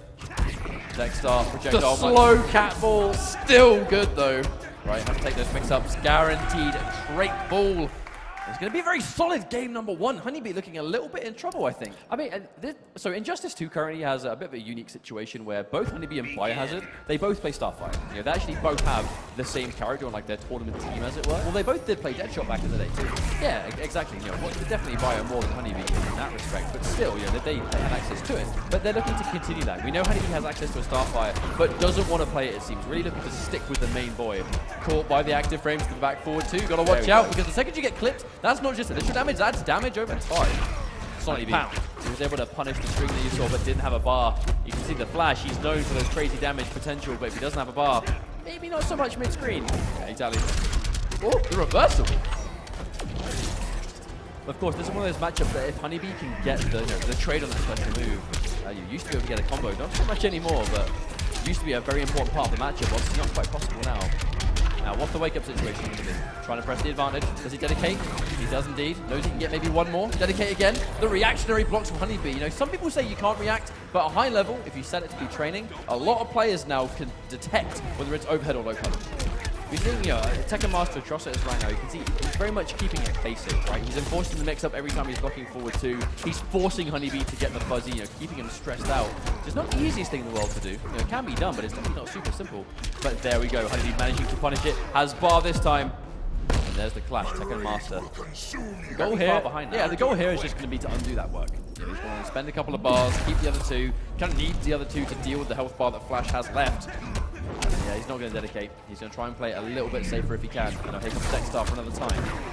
Now, could Honeybee defend, or is he going to try and find a moment? There's the puddle. Oh, no! Oh, he drops the back 3! That is a disastrous back 3, and Honeybee seizes momentum straight away with the environment interaction. And there's a punish for Tekken Master, still showing signs of life. That's going to be the first life bar, so Tekken Master able to patch up the problem pretty quickly. But how can he go with it now? Doesn't have the cap. Wow, that's one way of dealing with it. No fear. And this combo's going to take just long enough that he can get down to Dexter. And now it's party time. Blocks the wake up, can't punish. Will we get the pressure? Again, does he dedicate? No, he doesn't. Oh, the sweep. I love the matchup knowledge, knowing you can still low profile. Plus frames. Not challenged. Now look at how much damage Tekken Master was able to do. You know, that was almost a half-life sequence, and most of it was on block. And there's a punish. Tekken Master testing the reactions on the block from Honeybee one too many times. As he's definitely looking comfortable in that block. Tekken Master is going to have to look for other ways to open him up, because that's not going to be the way. The Flash. Another character perhaps? No. Stick with the trust. Maybe a change. Sorry, I was going to say a change stage. A stage change. Now the Fortress of Solitude, though, giving the Flash the background bounce is always kind of risky, because as if he didn't have enough setups, the background bounce just kind of adds an extra layer of it once we have the Speed Force active. Well, I mean, it's obviously, you know, we said that Flash's damage relatively limited when he's mid-screen without bar. If he's got a background bounce to confirm into, I mean, he's going to do a ton still. There's one thing the background bounce gives is a meatless hard knockdown. Wonderful block, but you can only block for so long against the Flash. This character's going to mix you for days. You might be able to fuzzy the combo early, yep, for setup purposes. You might be able to fuzzy Atrocitus, but you definitely can't fuzzy the Flash. And again, Honeybee, he's blocking it every time. Tekken Master. I mean, he's dedicated to that kind of style of Atrocitus, but it's just not working. Honeybee's defense is too good. Point blank Dexter, I'm not sure what was going on with that one. Tekken Master needs to be able to make something work here. This transition using quite a lot of that trait time. Honeybee has no qualms sitting in the block. There we go, gets opened up now. Tekken Master sticking true. He is establishing it. This is how I'm going to open you up. I love the optimization too. Going in for the jumping 2, knowing he's going to be up a little bit higher, which guarantees the background bounce. With the jump 3, he definitely would have fallen out of that one. Okay. Attempts to go for the quick special. That's quite going to work. Tekken Master, I like this approach now. Really slowing down Honeybee again. And there's a big anti-air. Great trade for Tekken Master. And chases down the air tech as well. Wonderful turn of events. Tekken Master now evening things out. Just alive. Wow. I can't believe he's alive. He had enough. The punch float's not going to work out. The running man. That must have been a painful punch float to run right into. Okay, Tekken Master still looking okay, but Honeybee now slightly in the lead. Catches the string into an instant hit confirm. Tekken Master. We're going to get the increased damage for another time. Down 2 into Puddle. Down 2 into Dexter. Party time. Oh, the Sonic Pound wake up Honeybee with the call out. Tries to play it safer. We're going to get one more guess. Staggers it, knowing we want to get every ounce of trait possible. The plus frame to the forward 3. Excellent block by Honeybee. I say, considering the amount of time Tekken Master's gone for that advancing string, the forward 2. See him now go into the forward 3 cancel. Totally content. Has a bar for the drain too. No clash for you, good sir. Dexter. Wake up throw, Honeybee. pulling no punches right now. The wake-up punch Absolutely. float, though, gave him an open invitation to clash. Yes, indeed. Honeybee has plenty of bar. That was no hesitation. No reason not to spend bar here. Get some health back. Oh, hang on a minute, right in front of the environment. Now the siphon from this life's actually pretty dangerous. We are going to see a combo. Oh, he's got the trait. Tekka Master. Okay, so Tekka Master opts to go for the clash. Are we going to trade bar here? Or is he going to try and... Because if Tekka Master spends the bar, he can't kill Honeybee. But if Honeybee spends the bar, he can't really kill Tekka Master. What the clash did do was undo the progress of the Dexstar trade. It's going to take it even longer to come back now. The same thing with Flash. They both have to sit there and wait for their cooldown. Or blocks all of the jumping medium. Now, if we see a Dexstar, this could be a game over. Honeybee knows that better than anyone. Doesn't dedicate. He's not going to want to risk the whole game on that now, knowing Honeybee has the reactionary blocks. He's got the distance. He's trying to buffer. Manages to get it. Trait for trait. He goes clean through into the cancel. Honeybee waiting for the Dexstar activation the whole time. And the second he saw it, trait for trait, get in there, get the cancel, get the win. And Honeybee is now in the driver's seat once again, potentially one game away from eliminating Tekken Master. I think of all the options that Tekken Master tried to factor in, a reactionary trait from the Flash into a guaranteed combo on the ground was the last thing he expected. Man, I mean, what composure. What composure. I mean, Tekken Master, I mean, you said it, right? If he gets Dexstar out, it's going to be game over. Honeybee, knowing that's the threat, is waiting for the activation. And the second he sees him pop the cat, he activates the Speed Force. And that is that. That was such a perfect end. That was such the Flash way to win as well. Slowing down time during the pivotal moment. Hell yeah. Atom? What? What? I mean, this is such a Tekken Master thing to do. Just when back against the rope, pick a character we have basically never seen him play. But the thing is, I have no doubt his Atom is tournament ready. Tekken Master is just so unpredictable when it comes to character choice. I'm not even going to question it. Oh my goodness. I'm not even going to question it. He changed his character so much. Yeah, I believe it. Let's go. Versus Flash. Well, Honeybee starting things off by blocking all of the trait and taking the throw. You know, clearly this is a matchup that Honeybee is ready for as well. Wonderful block. And oh my goodness. 2 for 2 on those. I mean, I don't know what's up. Honeybee is just some kind of next level brick wall at the moment. His defense is just incredible. This could be a full combo too. Into some setup potential into the overhead. Tekken Master loses his first life bar, and this could be the beginning of the end. This is an unfortunate look. Tekken Master normally when he changes to these surprise picks, it can work so well. Going in for the trait on the jump and trying to get anti-air, but the blocks at long last. An entire life bar later, and Honeybee finally gets opened up by the trait. Now back against the wall, Tekken Master, and there is the jump in from Honeybee. Going to be confirming, spending a bar. More damage coming through. Oh my goodness, half-life! See ya later on that one. Now he has loads of bar to wager with, so we're going to have to undo some of this work, but even with that in mind, Honeybee fully in the driver's seat with the health he's got left. Oh, absolutely, Tekken Master stopping the bleeding somewhat, getting some health back, but at this point it's such a mountain to climb. Honeybee has straight locks and a wake up, no fear. I mean, I really feel like Honeybee, Tekken Master's going to have to show Honeybee that you should respect him. Because right now, Honeybee's just almost going so next level that everything he's doing is working. If I'm going down 2, absolutely, but a wonderful forward 3. The danger now is that Honeybee does still have his clash available. He does, but this is not a terrible situation for Tekken Master. It was crucial to get that life bar. Oh my god! Honeybee just sticking it out, making sure to cover the air, and it worked out so well for him. There's the down 2, Tekken Master, still alive. Fighting back the trade on the anti-air sent from Honeybee. Honeybee losing more health there. On the hesitation, and he waited for it. Honeybee, you saw the slight way in, and there's the air tech. Honeybee playing out of his mind right until the very end. That was wonderful decision, layered upon wonderful decision right there from Honeybee. Absolutely impressive showing. I mean, I'm still getting over the fact that in that moment where he reacted with trait, with the Flash, with versus Atrocious. I mean, that was probably the single best play of the entire series. Feel like from that was like highlight worthy. But the kind of play that it's not super flashy, it's not a really cool combo, it's not stylish damage, it's not some kind of crazy setup. That was just pure knowledge. And obviously we've seen NetherRealm have been posting those highlights, top plays of different events. That's my nomination so far. Everything we've seen, guys. Viennality. Do us a favor and put that in the next one, yeah? Just saying. Wink. Just saying. I mean, you're just supposed to say wink and then do like a super obvious one. It's supposed to be like, can you stop? Because that's just making me feel uncomfortable. Man. And I can see it's made you feel uncomfortable. It hurt my eyes. Aggressive blinking. Yeah, it hurt my eyes. Moving swiftly on, I believe we're going to be sticking into some lower bracket or losers bracket action. And I mean, this has been quite a tournament already. We had some amazing games in pool play. You know, some great character variety, as you normally see in Europe. You know, shout outs to the European community for showing up and really supporting these tournaments. Obviously, there were plenty here for Mortal Kombat as well. We had an amazing top 8 earlier for that too, which of course RZA was able to defend European turf. The question is, will European turf be defended on Injustice? Because it wasn't last year, because Sonic Fox was able to win. I think it's going to be a bit more difficult purely because North America across the board is, you know, there's no two ways about it that North America is a much stronger region for Injustice 2, and that's pretty just by tournament results alone. I feel like the gap during Mortal Kombat X was a lot smaller, whereas right now, you know, obviously our top European players can absolutely hang with the American talent, but the big thing that separates the two regions, in my opinion, I think, is experience. You know, the American region has so many tournaments and so many majors. In between IPS, you know, we had things like KIT, we had Texas Showdown, we had, you know, tournaments that weren't IPS related, that kind of still give the American crowd experience in traveling and, you know, getting that hands-on time with Injustice competitively, that I feel like EU has never really kind of had, which has... Oh, no. Oh, no. Pay your respects. No. Look at I mean, this is a tragic tale right here. This is two of the most charismatic and hyped up European players in losers bracket. One of them has to go home here, and that is tragic. Well, so going back to what it was you were saying before, right? You know, there is no getting around the fact that North America is absolutely the number one region, the number one scene in Injustice 2. It's the same thing for Injustice 1, and Injustice 2 definitely looking like it's the same case. That being said, there are some incredibly strong European players now, and you look at two of them right here. Irish Mantis looking with that solid Atrocitus, Happy Pal, the unpredictable Flash of Europe.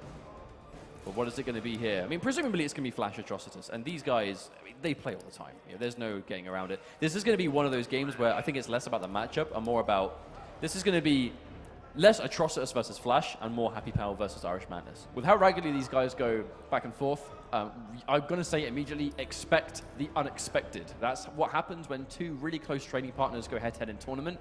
You can't really play by the book. You know, anyone that has a training partner that you play casuals with regularly, you're always going to know that you and your mate will kind of go back and forth and do weird stuff because it's so conventional, that kind of stuff doesn't work. You're playing around the opponent as well as the character, right? That's all there is to it. Yeah, look, I believe we'll probably have a button check here. Do not meddle in my affairs. He wants a second opinion. Begin. I'm never going to get tired of those interactions. I mean, we're like a year into this game, and I'm still hearing them for the you know, some of them for the first time. Yeah, I think it's a big part of that fact. You know, obviously we've had a bunch of DLC characters between the launch of the game and now, so there's, you know, a lot of scope for it. And that being said, a lot of the DLC characters are really popular competitively, right? You know, just looking back at some of the characters we've seen this year alone. You know, the big one being Starfire. I think we've seen a little bit of TMNT, of course. You know, we saw Sleps before, and it looks like we've lost game feed again. Same problem. I mean, at least it happened. At least it happened now before the match started. There we go. We're back. We're back. I mean, what game? Thank goodness they did a button check. You know what I mean? They didn't go straight in. Yeah, you're right about that one. Oh my God, no. Oh my God, Irish Madness doesn't appreciate that so much. He's like, I'm gonna go out for the fist bump. You're not gonna return the respect. I'm about to mix you up, and my cat's gonna do it too. I mean, if there's one person you don't want to do that to, such Atrocitus. But what's going on? Let me pause the game. I was so hyped for that. Oh, okay. All right, the button check. I'm making sure he's got game audio. Okay, that's what's going on right now.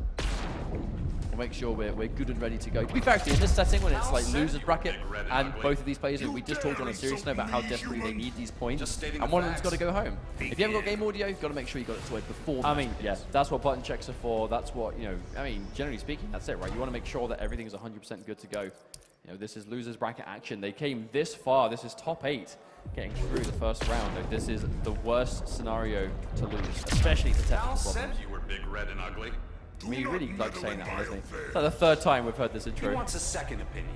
Yeah, he wants a second opinion, apparently. Nice.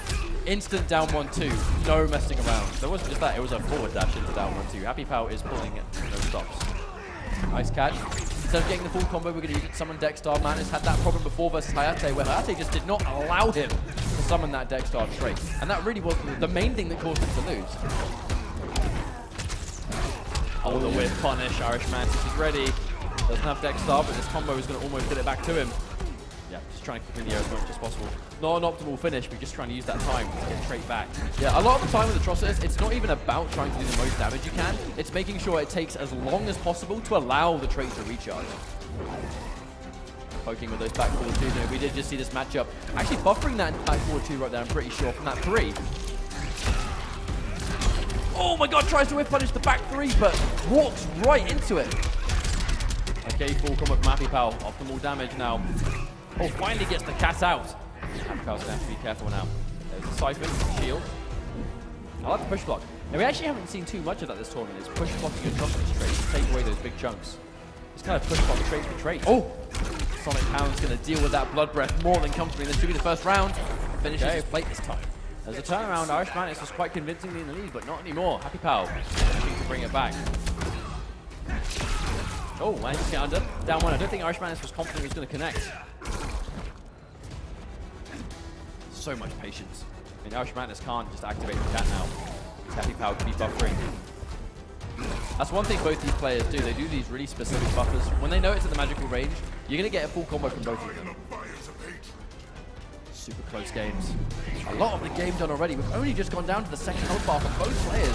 Full combo yeah, coming. that's going to be it. Happy Pal taking some damage here. Oh, I like it. Going for the restand. More pressure from Mandis. Oh, the bite! Wow, that's one way out of the corner. Flash doesn't need a motorbike. Come on now. Okay, more breath. Oh, the plus frames. You can see why that breath is so impressive and useful if it connects. Just up there for so long. Oh, I like how Happy Pal didn't just commit to the charge there. Irish Madness has been push blocking him already. Didn't want to commit. Checking him with back two just in case he stands up a little bit too early. Not today. Back two connects, but it's airborne. No full combo VX for Madness. With punish on the one. Excellent stuff. Rage make you faster? It empowers me, fool. These flashes again. I mean, it's actually hard to beat this is just the first game of the series. But that right there is knowledge. You know, against Hayate, we did not see Irish Madness go for a Dexter after Clash. But against Happy Pal, he does. I think that's because he knows that Flash physically cannot chase it down fast enough from full It is a different matchup. You know, Flash is a very different character to the Robin we saw before, but Irish Madness still looks okay, but not quite as comfortable as we're seeing here. And there is Anti-air, the anti-air. forward Yep, one. clean. Forward one is so fast. It really is kind of like the go-to conversion button for Atrocitus. I mean, if you're in range, it does hit quite high up too, so if you are going to swat someone out of the air with the breath does have very low recovery. So that was a 1-0. I think Irish Madness is giving the French boys permission to get hype for Happy, or if it's just permission to do something. Because normally the European crowd is behind both these guys, but obviously they're not going to cheer after a specific one here. You know, they're going to be a bit quieter than usual because they don't really know. I mean, who do you root for, right? If you're friends with both of these guys at the same level, you know, you respect them and support them as players the same. You can't root for one over the other. So who do you like more? Who do you love more, your mum or your dad?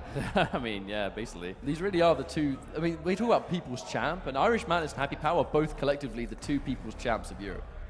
Actually looks like Happy Pal is considering a character change. Now, the thing is... No, don't do Grod. For God's sake, don't do it. But the thing is, like, I'm sure he has a decent Grod, but after what we saw yesterday, it doesn't seem like it's competitively ready. Yeah, that's the word, though. I don't feel like his Grod is ready. I think it's a mistake to pick at this level.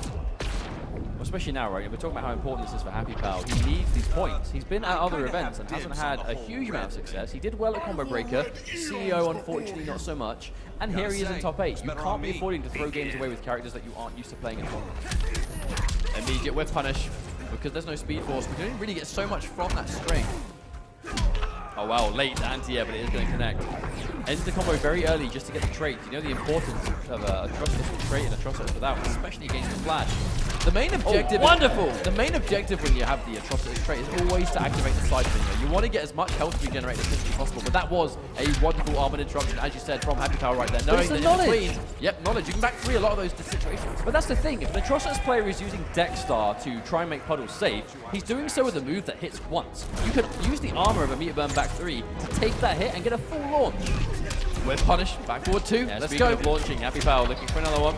This could be a pretty one-sided game. He does have Speed Force ready, but there's the catch. Oh my word. Oh, he still gets the trade. Absolute knowledge. In those situations where you know you're going to trade, you're going to go in for that slowdown punch because the animation is still active for a million years. Dexstar's out of the party. That was a punish. What? Happy Pal with the knowledge. That was immediate. He was 1000% ready. So much damage. You could have done even more damage if you wanted to. Right, we finally see a connection from the puddle.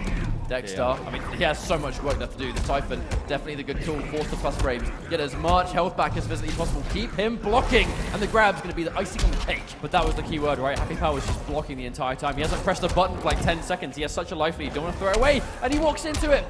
And that is just tragic. The second Happy Pal decided to fight back, he was getting anti-aired. But that's why, you know, he's being patient. If he presses a button against Atrocitus, it's going to get opened up, and that's Irish Madness's way back into this game. But he's not giving it to him, and there we go. Isn't even going to be able to air tech here, yeah. And even if he did, this is the Flash. You cannot escape once the Speed Force has begun. Now, have we gone swiftly into a rematch? Or are we in player select? No, we're in player select. Time to think. Vital that these guys take the time out to collect on what's going on here. I feel like the adaptation though from the Happy Power is basically just, you know, it's a matter of playing, just continue to play the matchup the way you know it works. So the catalyst for that entire sequence was the back three to interrupt when Dexter was out. You know, some people even forget that that was always an option. It never stopped being useful. Just because forward 2-2-3 got nerfed, that mix-up got adjusted. You can still back three those situations, and what a whip punish that was. That was a very questionable start from Irish Mantis, very uncharacteristic. But I think it goes back to what you were saying before, right? Expect the unexpected. These are two guys that have played each other so many times. We're going to be seeing a unique side to both of them. Oh! Now, I respect the attempt from Happy Pal, but just out of range. Irish Mantis recognizing it, and that's why he goes to safe activation. Okay, setup time. Respect. Good block on the overhead from Happy Pal. Oh, wow. Look at the hit stun. But isn't actually able to enforce something. There's a ton of damage over time on that meter burn version as well. Like, let's not underestimate the extra damage it chunks onto with on the punch. That is a mega punish. Yeah, that's the worst punish I think you possibly could have done right there, but there's the push block, undo the speed force, have the distance now. Dexter, no room to whiff punish. Happy Pal just kind of sit there and hold this. Okay, and the grab, get that corner repositioning. Irish Mantis starting to fight back. He is low, but this is still a matchup that can easily turn around. Oh, what a whiff punish, getting straight through the shield. And the only reason that worked is because Irish Mantis forward dash, and the shield takes a while to follow it. I mean, it doesn't go at the same speed, right? Happy Pal doesn't stick out the limb. Whiff punish attempt from Irish Mantis, but again, a little bit too late. Catches the puddle. Running man this. Oh no, cuts the damage very early to get the trait. Not having the trait was such a common theme before. Well, the thing is, Irish Mantis, he was like, what, like 1% life left, if that? So if he was going to do something crazy to try and get the life return, that's going to be it. Okay, the breath connects. Wall blocks coming through from Happy Pal, the patience showing. Not going to bite on the down one. Every down one from that range is always going to be buffered into a puddle. Because if it connects, it's only going to connect because you stuck a limb out, guaranteeing the combo. Wow, I cannot believe that connected. Looks like Happy Pal, he actually almost looked like he went in for the whiff punish, but it was just a little bit too late. Irish Mantis stuck out the full string, committed to it. The long leg of atrocity. There's the whiff punish Happy Pal's been trying for, manages to get it this time. Dexter almost half gone already. Down one, trade to the trait, giving him time to life. Here comes that plus frames for another time. The question is, does Irish Mantis be patient when he gets straight back? Be careful! Sticks out a button preemptively, and Happy Pal ready for the whiff punish this time. See, Irish Mantis, he has to be careful pressing anything now in that range. If Happy Pal can whiff punish, 2 for 2, surely. 2-0. Interesting. And a forward dash again, Irish Mantis, he wants to be aggressive here. Trade. Mantis has basically no more resources. You know, his only chance to survive now is going to be to maybe air tech, or with the speed force active, that's not even going to be a thing. Anti-air clean. No combo though. This could have been game over, but for now, Irish Mantis lives for another day. The thing is, that combo drop actually might be quite disastrous for Happy Pal, because that's a long trait cooldown. Oh. Backdash. We're actually nearing super. Wow, that grab is now going to ensure super territory. Watch out. Oh, watch out. He hits him, gets the cat. I think it's so does Happy Pal. Don't do anything he can react to. He has the super. Oh. He has to be so careful. He's looking for it. Oh, the grab, Happy Pal, making it way too obvious.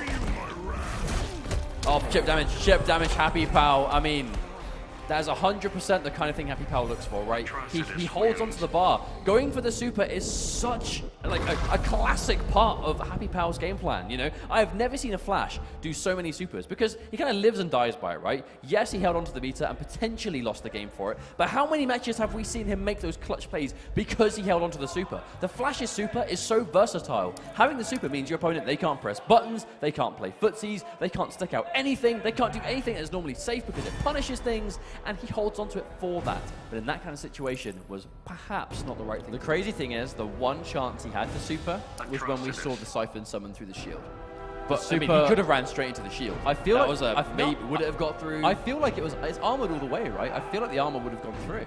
I really think that would have worked, but that was the only chance he had. The second he opted not to go for the super, but he still wanted to save his meter, so he didn't want to push block because he still wanted to see, maybe I'm going to get another opening. It almost felt like he missed his train, right? No, he missed his stop.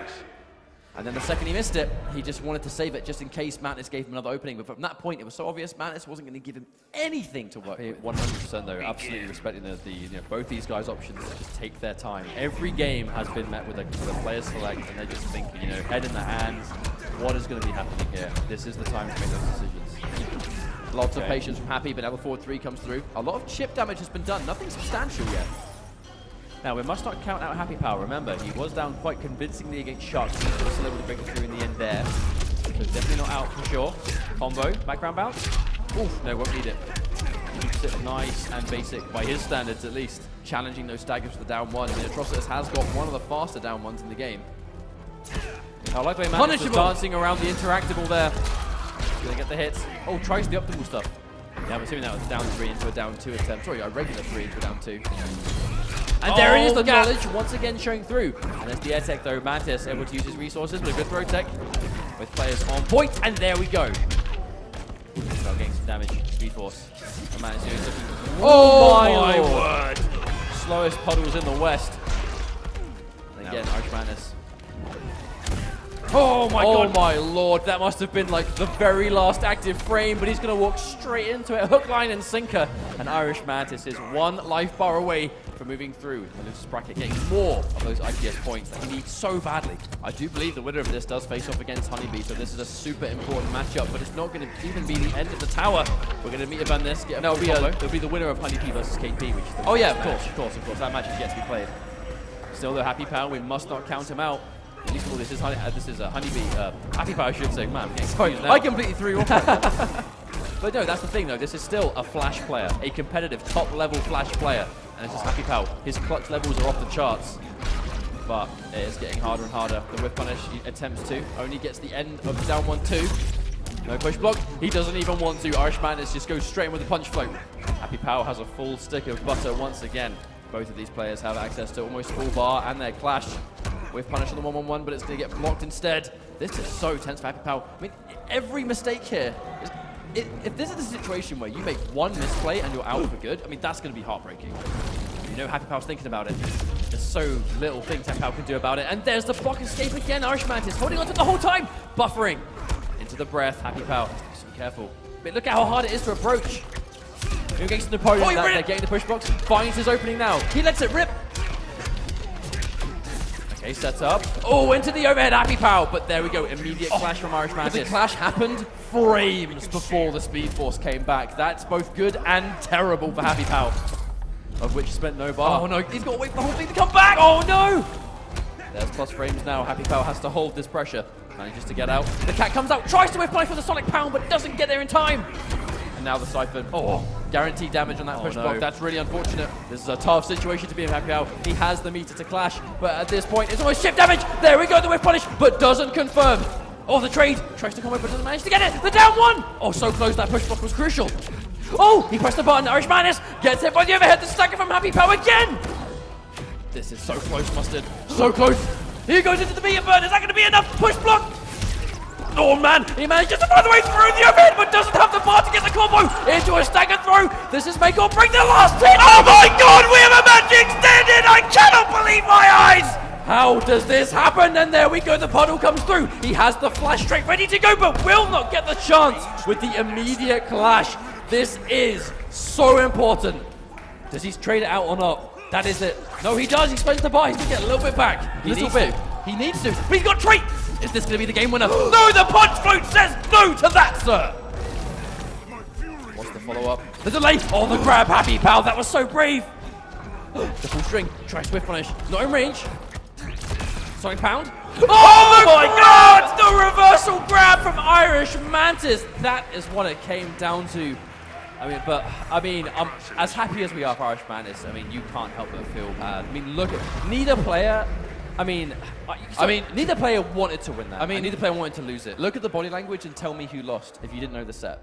You know, both these players are crushed by what's happened because they go so far back together, real training partners. They really are, you know, two peas in a pod when it comes to competitive EU injustice. It hurts to watch because you know these guys, they are absolute, like peas in a pod in this game. You know, and of course, give it up for Happy Pal, 1000%. This is the European crowd pleaser. But of course, not to take anything away from Irish Madness, but that's what happens. You know, that is the level that it means to these guys. You know, Happy Pal visually distressed at losing, and Irish Madness visually distressed at beating his friend in bracket. You know, that's the level these guys are at. You know, they care so much about their fellow competitors. You know, they're friends. You know, they are friends in this scene. And now Happy Power's out. You know, he's 1,000% going to be there supporting Irish Madness in every match he has to follow through for the rest of his journey in this Viennality top 8. Well, when it comes to that journey, we are going to be finding out how it's going to progress. It's going to be PG Katana Prime versus Beast Coast Honeybee up next in our losers side of this bracket. Now, either way, this is going to be a hard battle for Mantis later down the line, but I actually can't remember the last time I saw these two players face off in tournament. That's actually a good point, because off the top of my head, I can't recall. But obviously, they are two very seasoned players at this point, and apparently no button check. Man, they doesn't want to waste any time going straight into it. But matchup-wise, I'm expecting the flash from Honeybee for the most part. But Katana Prime, obviously, I feel Katana Prime is very hard to predict what character he's going to go with, because his Wonder Woman and Harley Quinn are both so solid, but they're so different to each other. I mean, this is. I would like to see this. Oh, come on! No way. No way. All right, not even for the button check. 100,000% no. All right, no worries. Okay. Well, presumably it's okay. So it looks like Wonder Woman from Katana Prime. Now, Honeybee, most likely the Flash. I'd be surprised. Oh, okay. Oh, maybe. Oh, sorry. Of course, this goes back to the fact that, of course, both Honeybee and Biohazard play Starfire, right? And he did see that Katana Prime was sent to losers by Starfire. If Honeybee thinks that his Starfire is the same level as his brothers, I mean, maybe he can do the same thing. The Flash versus Wonder Woman would be an interesting matchup because, you know, they are both quite grounded. I know the Flash has got some really good jump-ins, but if you are going to be on the ground and try and expose the space that way, Wonder Woman, she does that better than most characters. Also, it's Starfire in Beast Coast colors. Oh, yeah, absolutely. Accidental random gear given the perfect sponsor representation. Gotta love it. It's like it was meant to be. Okay, tries to go for the projectile, we can see. Okay. Now, that's actually something that I see Honeybee do quite a lot with Starfire, is the use of Starfire's forward 3 with, in footsies in the neutral. He does it more than I think any other Starfire player I've seen. Katana Prime using quite a lot of health here. I mean, this is a bit of an uphill battle. We have the clusters for the chip damage, but it's not enough. KP really just have to try and close in as much space as possible, but it's very difficult. And you can see why the matchup has been selected the way it is. It's really forcing KP to have to close in the space. You have to come to me. You're eating chip the entire way. When you finally get close enough, I've got some good buttons.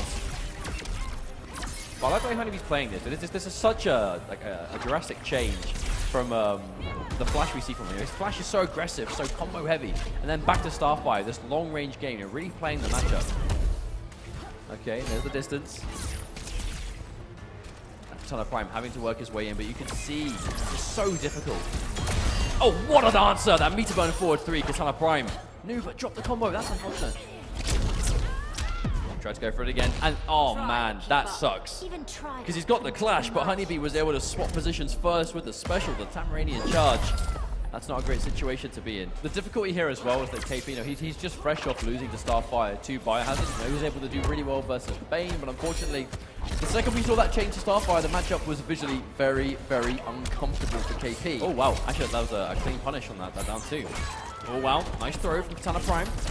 What a meter burn roll, Spencer second bar 2. That's going to be the first life bar. Katana Prime still in this one. You can never count him out. You can never count him out, but I do worry about his resources. You know, he kind of needs those meters to do any damage with the meter burn shield toss. It's going to be super fundamentally focused here, but as I say that, he's just getting chipped down bit by bit. There's the back 3 on block. Used as a poke in itself. One of the best back 3s in the game, without a doubt. Oh wow, walks straight into the sweep. I don't think anybody was expecting that. Okay. Oh, interruption. But what a down 2, Katana Prime. Has in the corner. Okay, another combo coming through. Whiffing the wake up though did actually allow Honeybee to escape the corner, which was best case scenario, meter burn roll. Not to get in, but to force Honeybee back into the corner. I mean, positioning is everything. This kind of matchup, and that's going to be a full punish, but Honeybee doesn't get the follow up. Oh man, you can see this. Oh, you can feel the intensity, just the tension in this match so far. I mean, this is chip territory. Oh, it was such a good delayed wake up beforehand as well, but that really was a guaranteed death situation. The second you're within those clusters and you have nothing to push block with and you're in a bad situation, I mean, that's it, you're guaranteed down. But it is hard to be in that situation against Starfire. You know, one of her absolute best traits to her is her chip damage potential. If she can get the Stardust, you know, loop the trait beam on the back of it, that chip damage is monstrous. We see her with building bar by being chipped down. We might have actually seen an armor break there, but unfortunately, the first hit of, I believe, forward 2 just completely missed. Okay, that's a good trade for Honeybee. Lost out on the damage department, but still keeps the positioning with Katana Prime. By the way, there's a late meet back 3. Katana Prime scouts it out. Keeps himself safe. Oh, what an air shield. This is definitely Katana Prime's comfort zone right now. There we go. Gets the first round. I think a big part of that, though, was Katana Prime was able to utilize the shield toss a bit better. You know, being able to use it in the air preemptively, trying to, you know, not so much trade with projectiles, but just kind of beat out clean. KP is playing so disciplined. That's one thing, but he's always approached like their own games very, very calculated. And I feel like the characters he plays is very much like an extension of that play style. And absolutely really good to see in this level of tournament too, like very, very composed. Yeah, but the problem, we talk about how positioning is everything in this kind of matchup. We're seeing it now. Katana Prime back to the wall, and Honeybee, all of that playground behind him to work with. And I love that kind of play, that kind of throw where something is minus or, you know, punishable, but it's hard to punish. You're probably going to be blocking after it. And there we go. God. Honeybee was on the receiving end of that exact play beforehand. Now the one administering it to Katana Prime as we go to another part of the stage. Plenty more fresh backs of interactables in the back 3. Unclashable damage as well. This is unfortunate. Okay, there's a shield bash. Maybe pressing nothing. Actually wastes a bar. It's coming through. Katana Prime walking into one hit at a time. Now 156 points of health. This is also approaching chip territory now, especially has to be careful. Word. Wow, isn't that traded?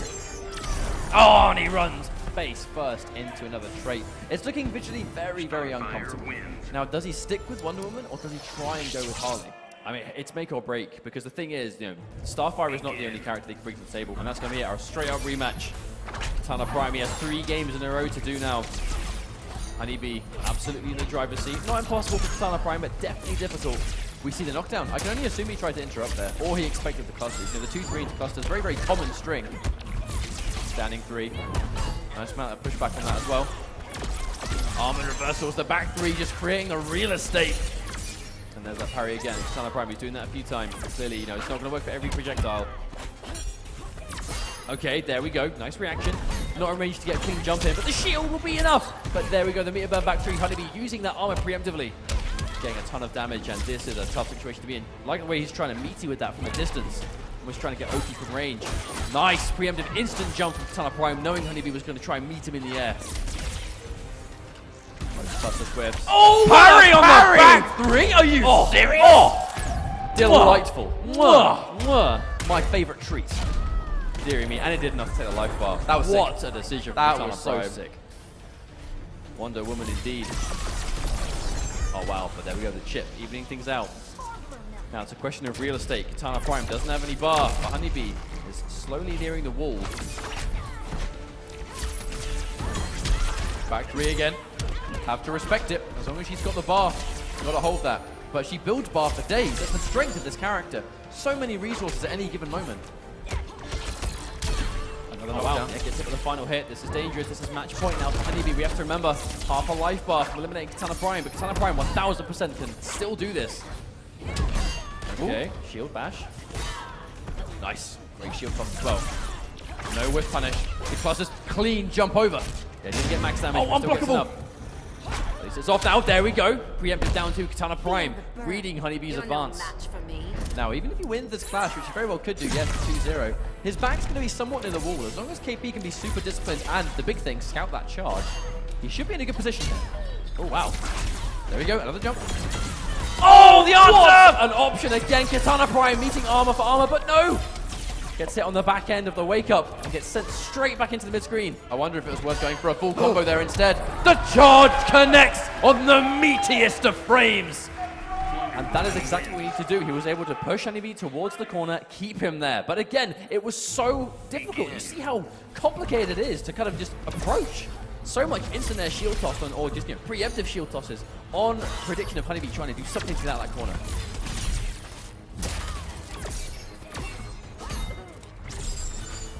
It's such a slow-paced game. Oh, again, I mean, Katana Prime, that is the biggest adjustment by far, is the placement of those jump shields. Because he's either making out clean or trading, and it's always in his favor. Exactly, it's making Honeybee have to really second guess when he goes. And the second he hesitates, allows KP to close in his space. Watch out for the hair whip. You see, Honeybee was able to throw Katana Prime towards the wall. Honeybee, Katana Prime was able to stand for it. Oof. He got a clean jump, but couldn't get the conversion. That's really unfortunate. Would have been so much grounded damage. Oh, yeah, cancels, of course. Oh, wow. Eat the monitor, my dude. Punish. Watch out. Oh, wow. Tries to punish, but there we go. Back-to-back down twos. Katana Prime with the call-out. 4-2 is a high. He's going to lose those low profilers. Now, it's going to be match point for Honeybee, but that interaction is now gone for good. Yes, indeed. Oh, and another one. Katana Prime. And look, he's mixed it up between air shield toss or jumping heavy, and it's making Honeybee have to hesitate. If you would have given him the space. If you would have told KP before that moment, get rid of the environment interaction to lose the first round, he would have gone, yes, easy. And then again, another one. Galactic jumping. Katana Prime with the perfect timing. Oh, and there's the charge. One of the few charges. Honeybee definitely doesn't seem to rely on that tool so much. I don't feel like KP forgot about it, but I think it was used so little, he just didn't respect it as much anymore, and he just learned why you should. Things still even though, but Honeybee given the screen space to work with. There's the whiff punish. Not a heavy punish, but still enough to get the life lead back. Uh-oh, Katana Prime, that is going to make things difficult. One fully charged trait and it's full screen, and that's more than enough space you need. Oh, the anti-air! This could be curtains. Nice beer burn roll, manages to get through point blank again. Honeybee, what does he do here? Attempt on the armor to charge, the low profile. But it's not enough. He needs so much more. How do you catch her? Oh, the oh no. Oh, and again, Katana Prime, he misses the back three. Oh, no! To make the godly read of the parry to get past. Wait, no, not even a read. The answer, the choice, the decision in that clutch moment to get through the orb, but then to miss the combo. Heartbreaking stuff, but so close. Huge props to Katana Prime for getting this close. Remember, he was on top 8 on the winner's side, had quite a journey through, and still a respectable placement in the end. But it is Honeybee who will be advancing through on the bracket, and I believe that means our next match is going to be Honeybee versus Irish Mantis. We have our winners finals up and coming, and then we have our 3rd/4th place situation, and of course we have losers finals and grand finals. We are getting swiftly through this bracket, but yeah, Honeybee versus Irish Mantis is going to be the match. And we did talk about how desperately Mantis needs to get minimum 3rd at this tournament. So if he's going to get 3rd place, he has almost a final boss in Honeybee. Like, what an opponent to go up against. I feel like that's one of the biggest talking points of this top 8, low-key, right? Because I know that Biohazard, of course, getting far. This is, I believe, this is his first. Oh no, this is his 3rd winner's side top 8 placement in the IPS. Oh, Biohazard's all right. Out of 3 IPS events, you know, this guy is having the season of his life so far. And, you know, most of it's been done with Bane, which I think is super cool. But at the same time, you know, there's a few other factors here. But the fact that this is Europe, this is Viennality, Irish Mantis, 3rd place, you know, we keep specifically saying it, 3rd place is the point that he needs to get to. And he is now 1 game away from being able to do that. He was 1 game away before. That's the thing, and it didn't work out so good. But yeah, I mean, after quite a hard, well-fought time, he's now back in that situation again.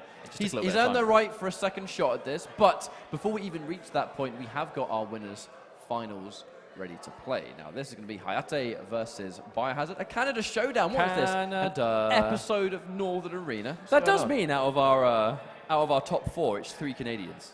Shout-outs to the Canadian scene for really Shout-outs to Canada for being so good at Injustice 2. Now, the question is, how is this going to go? I mean, I would assume Bane, Robin, but at the same time, you know, we keep saying that and we keep seeing the opposite. So I guess we're going to have to wait and see. Biohazard is one of those characters that has like really known for Bane, like, you know, within like the general community. You know, he's the best Bane on planet Earth. Plays it in a lot of situations that you normally wouldn't expect it, but at the same time, you know, for, you know, a lot of effect. But at the same time, does have access to a very competent Starfire. Now, as we go into this matchup, it's hard to call. I do feel like Biohazard in the IPS generally seems to be a lot more rock solid, you know, and we can't, not to discredit Hayate in any way.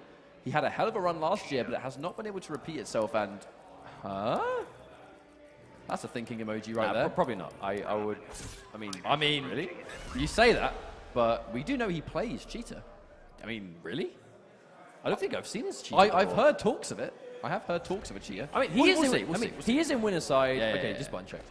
I've heard talks of him playing Cheetah in the past. How competitive it is, I have no idea. I mean, the thing is, the only way to get competitive experience is to play the character competitively. And whereas before, you know, we were talking about Happy Pound maybe playing Grod could be a mistake because Happy Pound is a situation that he kind of needs the points, so can't really afford to test out new characters.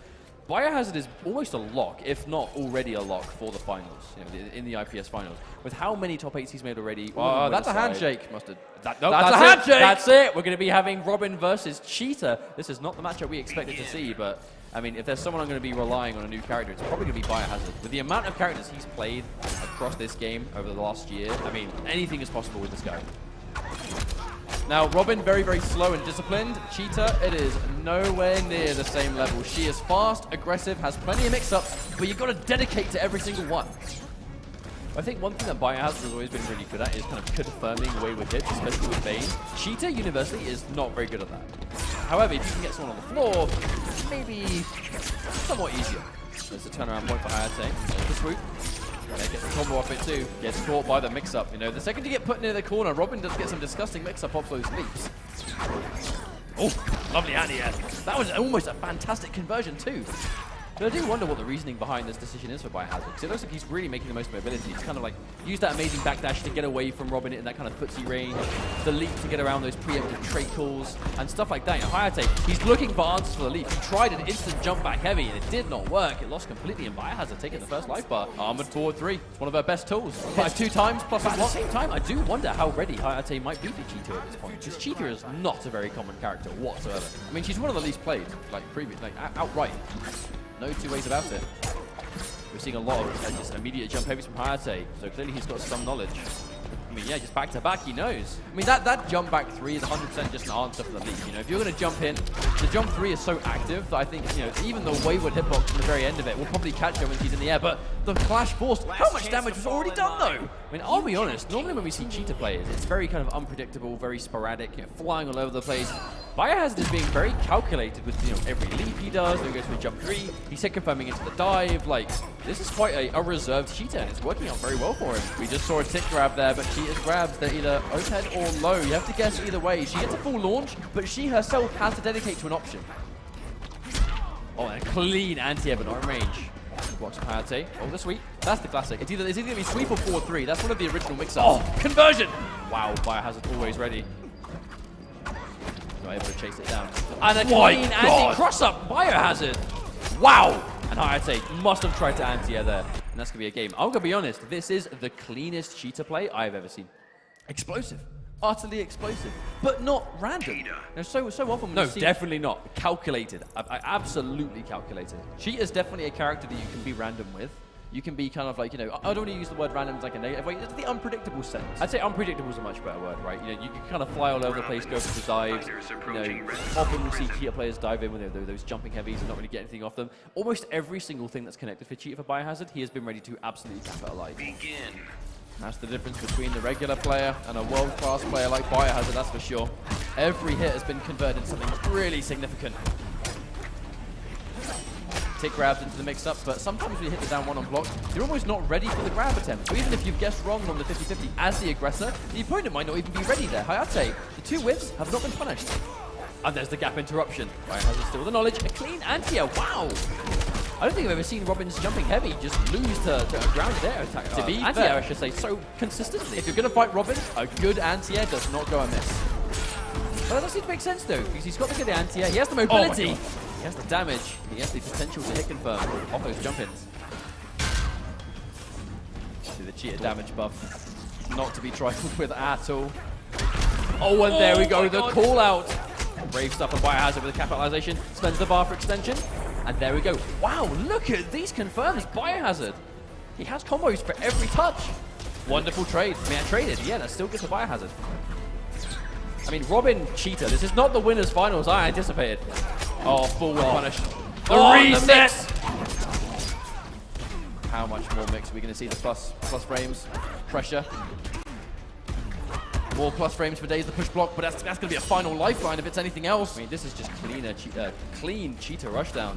But look, Biohazard can afford to be far away if he wants to. He's got the life lead. And then again, the trade. Every trade is going to be amazing for this point in the game with Biohazard having the lead. But won't even need to. Look at the chunk again. Capitalizing off of every single jump heavy. This should be the end of the round, but what a mountain to climb if you're in Hayate's shoes right now. And that's 1 bar from Biohazard. That's all he needs. There we go. Oh, and there it is. The mix-up. Not enough damage into the dash-up. I mean, What a decision. We were questioning it. We had no idea. Why is he going You Cheetah? thought it was a button check. I mean, yeah, of all characters, Cheetah from Biohazard. And here he is, 2 games up on Hayate, the Robin player that has just been running a tear on opponent after opponent after opponent. I know, this is the likes of Dizzy TT, Tekken Master, Irish Manners, amazing players. And here he is to Cheetah, the absolute just display of matchup knowledge from Biohazard. He clearly has picked this for a reason, and it is working out. You can see the plus frames again. Hayate is not going to challenge it anymore. He has been hit by the old wayward sweep. Blocks the right way on the cross-up. Oh no, clipped again. It just looks like he has no answers. Truly, how prepared would Hayate have been for this character? If you're going to IPS, surely Cheetah is the last character you expect to see. I mean, absolutely. But here we are. Biohazard making us all a believer of Cheetah. Hayate getting an opportunity set up. And wake up! Oh my lord, Biohazard, he knows. Oh and there's my the double hitting! Armor on armor, 2 hits beats 1, and Biohazard now match point. 1 life bar away from winner's side grand finals with a 3-0 sweep with Cheetah. Oh my god, the mix up. Hayate, he is overwhelmed. It just looks like he doesn't know what to do. We see plus frames, but now so much damage incoming because of the trait. We see a hit confirm, but this combo is not even going to come close to killing. Pressure. The whiff because she's too small. This has been such an answer for Robin. What a calculated match this has been for Biohazard. Oh no, wake up again. He's got the life lead. He has no life left on this first life bar. He can absolutely afford to wake up attack. And there we go, the swoop. Hayate finds the answer, but so much work left to do. Is it too little, too late? Or can the best Robin in the world make the comeback? That's a whiff punish. Or not even a whiff punish, just a general confirm. They both kind of pressed buttons at the same time. Oh no! Hayate quicker on the trigger finger, but that hurts so much. The neutral jump, is that enough? Oh, what a read! And he saved that for a rainy day. He threw the trait setup, and the wake up comes through from Biohazard, but it does get punished. This has to be 2-2. Surely this has to be 2-2. You have to either hurt her or force her to spend the bar so she can't convert. But if Hayate's got a bar, he can use it to confirm and maybe do it. I mean, 450 life, that is a Robin B&B. Needs one good chance, but Biohazard, what is the approach? Because Biohazard is a life lead. Oh my god. Nice patience. Oh, now you walk straight into it! Just an open invitation. Backdash out there, get out of there, let's reestablish neutral. Now, one hit might do it! The instant drop! That's the first time we saw that used! Oh my lord, what a demonstration of why knowing multiple characters is important, Hayate. Now, understandably looking not pleased with the result, but at the same time, I think if there was, like you said it before, right? The last character in the game, I think Hayate was ready to fight there, probably Cheetah. Because, I mean, who saw that one coming? And I've got to be honest, right now, competitively, we don't see, we see plenty of characters, but not as much as you might want to see, in the game itself, in terms of how many characters in the game and consistent competitive showing. We've seen crazy results at Viennality with Cheetah, with Enchantress. Of course, lest we forget, do basic, of course, bringing that top level Enchantress. But it's good to know that right now in the meta, it is seen, with the competitive players, the general opinion on Injustice 2 right now is it's a very counter-pick heavy game. Counter-picking is when you basically pick a character to counter someone else's character, right? Matchups are a thing in fighting games. Character A might do well versus B, but lose to C, right? That's just the way fighting games work. And this game has some pretty lopsided matchups in certain situations. And Cheetah, being seen to be by many of the scene, is she's not a viable character, right? If you're going to put the time into a character competitively, pick someone else. No, she doesn't have a place. Maybe she does have a place. Maybe it is specific matchups nonetheless, but Biohazard making us a believer that even these massively underrepresented characters that are seen to be low tier in the eyes of the community can be picked in winners finals of a major event against someone's day one main and win 3-0. If Cheetah has what it takes to 3-0 the best Robin in the world, I'd say she's worth looking at. I mean, maybe, but maybe does that mean there are other characters? We don't know how much work Biohazard's been putting in behind the scenes. There's no way he's just picking up a character and just using it for the hell of it, right? He had that character prepared and ready for specific matchups, and I guess Robin is one of them. And I'm going to pick his brain about it after the tournament because I really want to find out why he made that choice, because it was so efficient, so effective. So that does mean that Hayate is waiting in losers finals. We have Biohazard sitting very pretty on the winner side of grand finals for Injustice 2, but we have our next match up and coming. It's going to be Irish Mantis versus Beast Coast Honeybee. Now, this is interesting to me because we just talked about it earlier, but we're going to talk about it again. Mantis needs at least a top 3 placing here to have a chance at the finals. Yes. He's done the maths, he's calculated it himself. He simply cannot attend every single tournament. Even if the points he's getting here are putting him down close, it's not enough.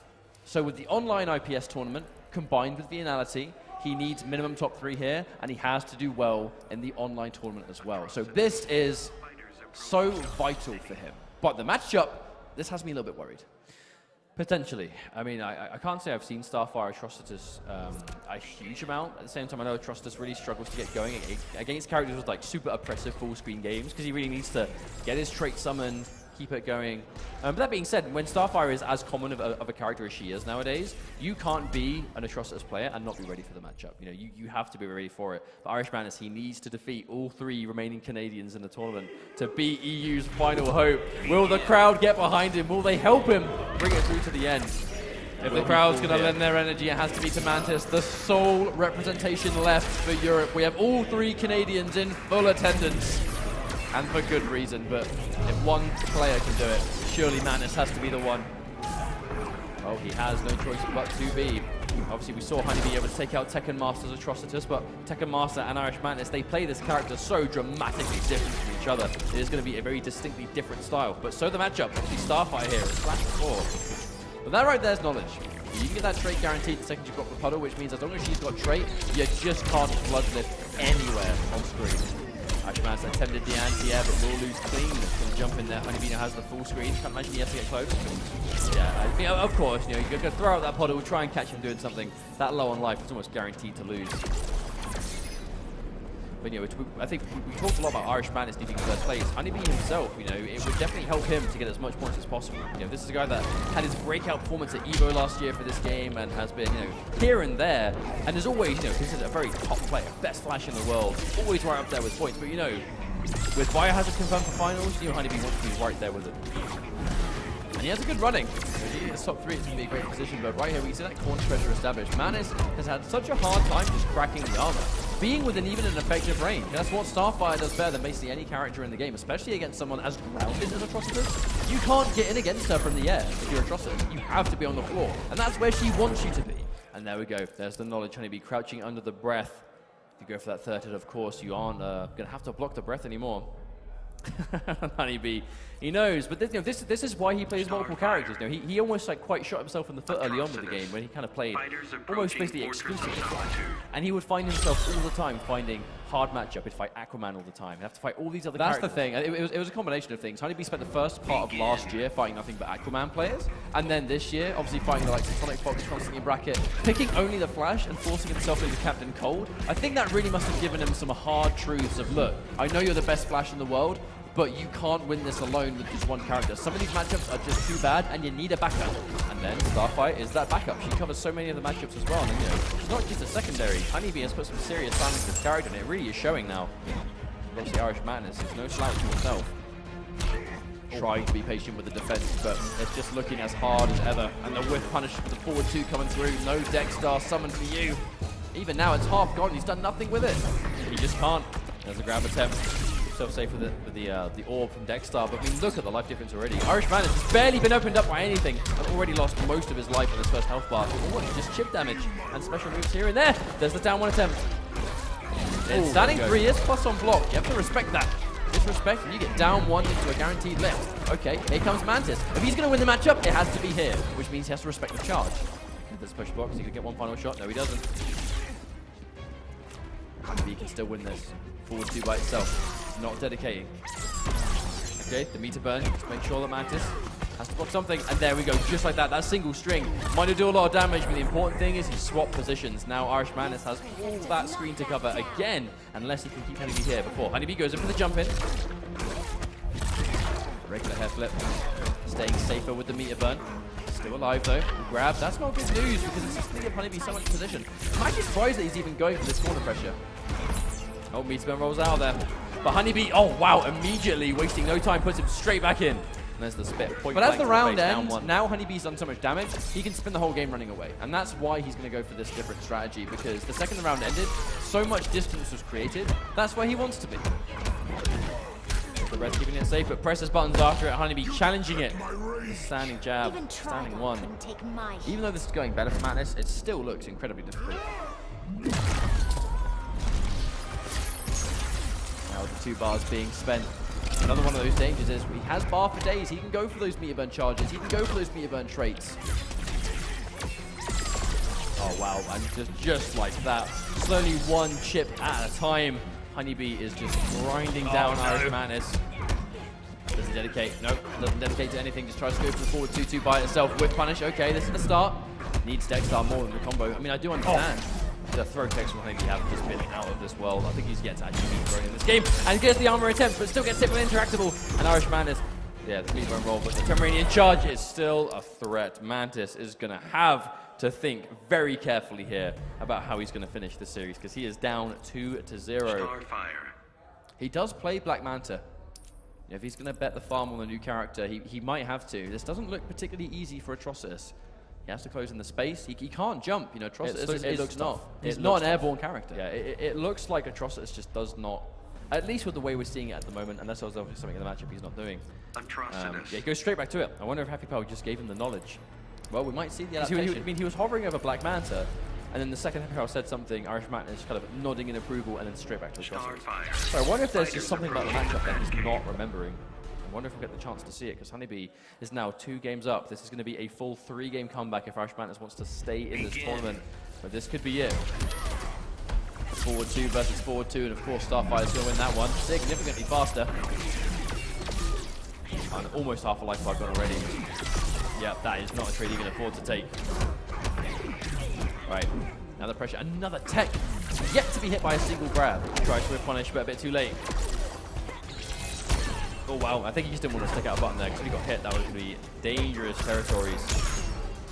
Somewhat of a shimmy with the 2-3, just in case he tried to take the grab. We would have seen the full combo, but the patience from Manus. It looks like an exact replica of the first couple of games, man. This is exactly what we're seeing. Honeybee getting an early life lead, and so dominant. That first life bar barely touched an Irish man. It's now 1 life bar to go. Honeybee on match point towards losers finals. In incredibly big trouble. This is not a good situation. The prediction on the Air Escape 2 just giving him a reset and a half. Dexter's coming through, but I mean, this is so stressful as Irish man. Surely he's going to be stressed out fighting this matchup. The comeback isn't even possible now. Oh my word. Oh my lord, so much chip damage, and he's got half the bar of trait left to go. There's a hit, but has no bar. I mean, poor Irish man, there's nothing he can do. Honeybee has been too dominant, and he has no bar to confirm either. And you can't even let him grab, at least let him grab you, Honeybee, just once. And there we go, the trait to finish off, and Irish Mantis goes down 3-0. Props to Honeybee for just the composure and playing the matchup perfectly. Moving on to losers finals against Hayate, which does mean that our top 3 is going to be the 3 Canadians. Hayate stepping up to the plate, immediately going to waste no time. Like, he's not interested in waiting around. We want to get this match finished as soon as possible, because Hayate, he's going to be feeling it. And KP obviously going in there, giving him a little bit of coaching. It makes perfect sense. So these guys are both teammates and just incredibly good friends. No, absolutely. But that does mean that we are maybe 1 game away from seeing Biohazard Honeybee Grand Finals, which is something we haven't seen in quite some time, especially in a major of this scale. And I think, generally speaking, it is a really good... I think the top 4 was a very deserving top 4. I think it's definitely the 4 strongest players that turned up here for the weekend, you know, through just consistent play, knowledge. I think it definitely seems like Irish Madness, going into the rest of the IPS, he is going to need to find an answer for Starfire. Because Starfire is a character you are not going to avoid in tournaments. You know, she is the hot topic of the community right now. You know, for good reason. She's an incredible character. She's very powerful. And, you know, especially at this point of competition where we're a good number of major events in, people are going to be gravitating towards these characters that are dominant. And if you play a character that does not do well versus that character, you need to change that. You need to find an answer for it.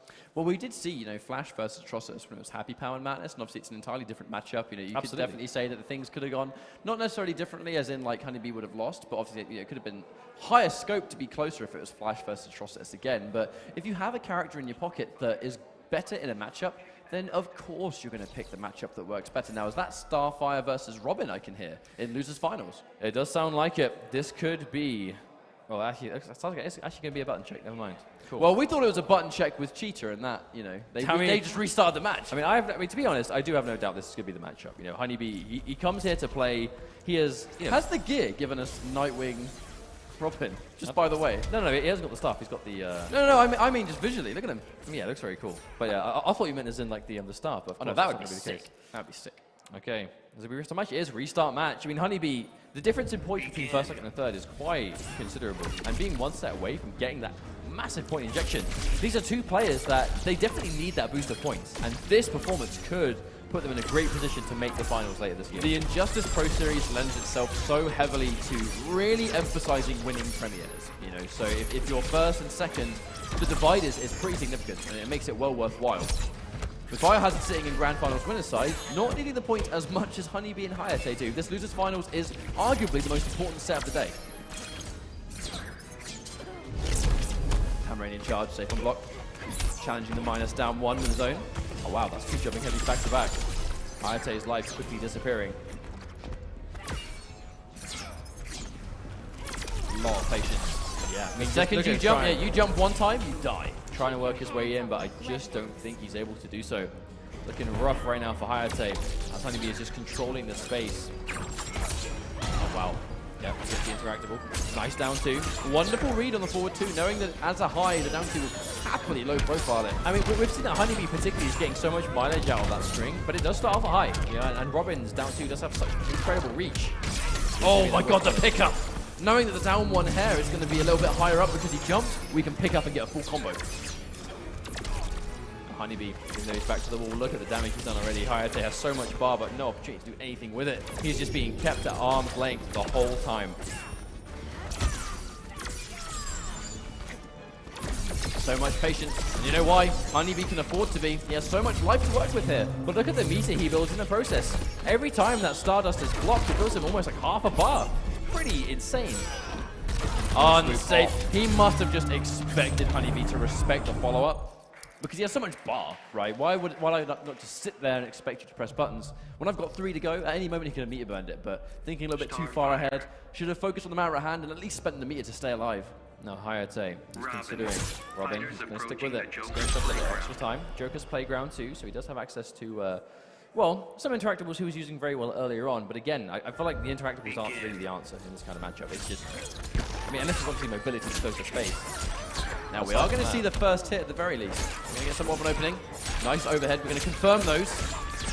Keep it for setup. The swoop, the crouch under Honeybee with the knowledge. We've seen multiple people do that today. And they go for the swoop on block, or the dive kick, I should say. Just going for just a normal crouch to make it miss. Oh and my God. Is the answer from Hayate. The back threes go head to head. No longer unblockable. That was a change a long time ago.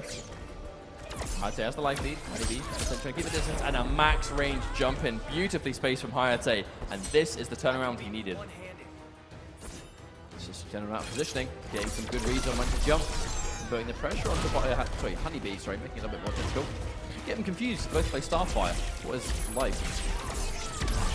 There's a full screen game again. Hayate, he has the life lead, but at this distance against Starfire, it's only going to last so long. And there's the jump in, tries to confirm, but misses it. And there's the wake up buttons from Hayate to punish. Beautifully done. Okay, restand. We're not going to allow. Yeah, we're not going to allow the scope for wake up attack. That's one thing Starfire does so well. She has, it's a mix-up of what wake up attack is she going to do at times. Similar to like a green arrow or something like that. I think there's a lot of a number of wake up attacks aren't really wake up attacks. But it's the threat of the wake ups that are wake ups that lets the fake ones kind of work. You know, it's that kind of age-old mind game. Obviously, Hayate having some options. There's a life lead, but he's still trying to struggle for it. If he sits on full screen, he's eventually going to get tagged. And it could be disastrous, depending. And does have a lot of bar, though. Big jump in. I think he was expecting that to be blocked. I don't think he was expecting it to hit at all. Okay, dive kick, too. Overhead. Good block from Honeybee. The patience. Having to really enforce those plus frames. The Honeybee has no choice but to respect with the down one hair flip. Oh, the cool. Wonderful choice. A really good trade. Hayate. Oh my god, no! Tamarini in charge. That was very dramatic. It was. Because just look at how quickly the life was undone! Wow, still got the clash in. Hang on a minute. Surely he has to spend 2. No, but that didn't combo. It must have been the second hit of the dive kick that he clashed. Yeah, it must have been. All right, now we're back to even. With the bar still in the tank and half a trait. Honeybee can still chip him to death. Oh, he doesn't have bar. That's the problem Hayate's going to have now. These trades, can't afford them. Oh, the block damage. Oh, the jump! The side kick, jump in 3, and the reaction on the instant uppercut. Wonderfully placed. That was a great decision from Hayate. I mean, but that's something we saw. We saw Katana Prime doing that a lot as well, but against Starfire, it's finding the magic space to go for that jump in, right? There is that moment that Starfire players, like Honeybee especially, are going to be looking for those opportunities to constantly chip you down, right? Make it hard for you to come in, make it really difficult for you to approach. And, you know, at the end of the day, sometimes you just got to jump. Sometimes you just got to read that they're going to go for a projectile and you're going to jump. And if you have the long range jump ins like Robin has, you can definitely go for that at more ranges. And we saw the same thing with Wonder Woman before with KP. Now the first hit went to Hayate in the previous game. I think first hit's actually going to be super important because the second she gets a bar of meter, you know, the meter burn properties of her trait, just massive damage across the board. If she doesn't get that, you can be off to a much better start, but unfortunately it's not going to repeat history in this next game. A bit more of an even start, and there's the Stardust. Look at the spacing. Stardust does have multiple ranges you can throw it, so it does require Honeybee to be on point. You have to read, is he going to try and jump in here? Is he going to forward dash? Is he going to sit back? It's not a simple case of just throw it and hope for the best. Oh, whiff punish, of course. Hayate's not going to let him get away with that one. One person in this tournament is going to sit there and wait for a back three to whiff. It's going to be Hayate. This guy has some of the best footsies in the absolute business. Oh, wow. Honeybee went for the trait there. Didn't actually get it to come out at all, but still lost the bar. It's recharging very slowly. There's the interrupt. Very clean. Chip damage for days.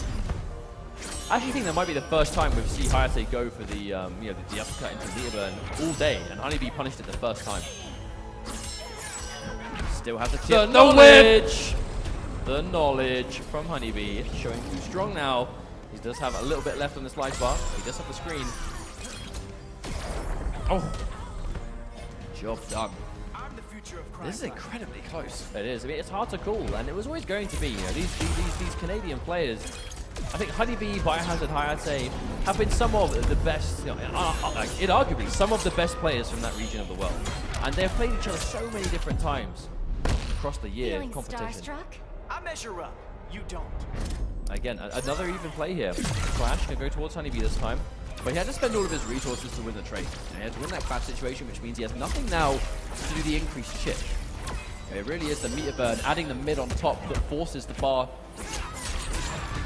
Here comes that hit confirm. Oh no, drop the combo. Yeah, the forward three is quite tight off that. But this might be it. Okay, yep, nice situation. Oh! See the wake up. First time we've gone for that string, but there was no mix-up. You know, the mix-up is between low or meter burn forward three. So yeah, she's the kind of character that, you know, you really stand up in reaction to those overhead options, but that's going to be a throw. Hayate, I love his adjustment here. You know, we have to remember the first game of this set was a completely one-sided destruction from Honeybee. But Hayate, he's taking the time. A few moments in between game 1 and 2, and look, the perfect spacing again, Hayate. You always ask yourself, why doesn't Honeybee go with the flash in this matchup? I think it's more the fact that with Hayate having some of these amazing footsies and the fact that Robin has more grounded range, I really feel like that's just something that Honeybee doesn't want to deal with. Instead of letting Hayate control the pace of the neutral, Honeybee wants to pick a character that forces that exact same plan against Hayate instead, which is why we see Starfire here. Hayate might be 2-1 up, but these games are 100% being dictated by Honeybee. You know, the speed we're playing them at, the range we're taking place. Hayate is closing the distance by doing some really, you know, basically dangerous stuff because he has no choice but to go for, you know, those risky jumps. He's taking out buttons to whiff punish, but it is on Honeybee. He's controlling the distance 100%. But it seems that Hayate, when he gets a hit, he's making it count. And Honeybee is chipping him down one move at a time, but when Hayate gets an opportunity, that's a big amount of damage coming through. Oh, like exactly here, right? That kind of big jump in, going to be connecting nice. But if you try an anti-air with a back two and you're not on point, you eat a full jump in for it. Chases down the tech. Yep. This is a great opportunity for Hayate. It's going to be match point. 1 round away from getting the run back against Biohazard. Honeybee might be able to bring this back. Who knows? Tamaranian charge just to get out of there. It's not really as an attack. It's used as a corner escape. Oh, shit. Give it to me. Oh, attempt to press the button, but the patience. Hayate not pressing anything. I love the way Hayate opts to go for those far throws as well with the trait, because he knows if you get the opportunity to summon it back, you can either trade or give him the opportunity to combo off. Oh, there's the explosive. Oh, and there is the answer from Honeybee, sending Hayate back towards the full screen again. Getting the first life out of the way, but there's the option. Hayate knowing exactly what to do about that interaction. Now, Honeybee, he's going to win this clash, but again, if he's going to spend all 2 bars, he's going to have to spend a lot of this time just rebuilding those resources. Oh, there's a big jump in again. You can see the range. Hayate being able to throw out those jumping attacks, really kind of challenging Honeybee on the ground. Oh, they jump in again.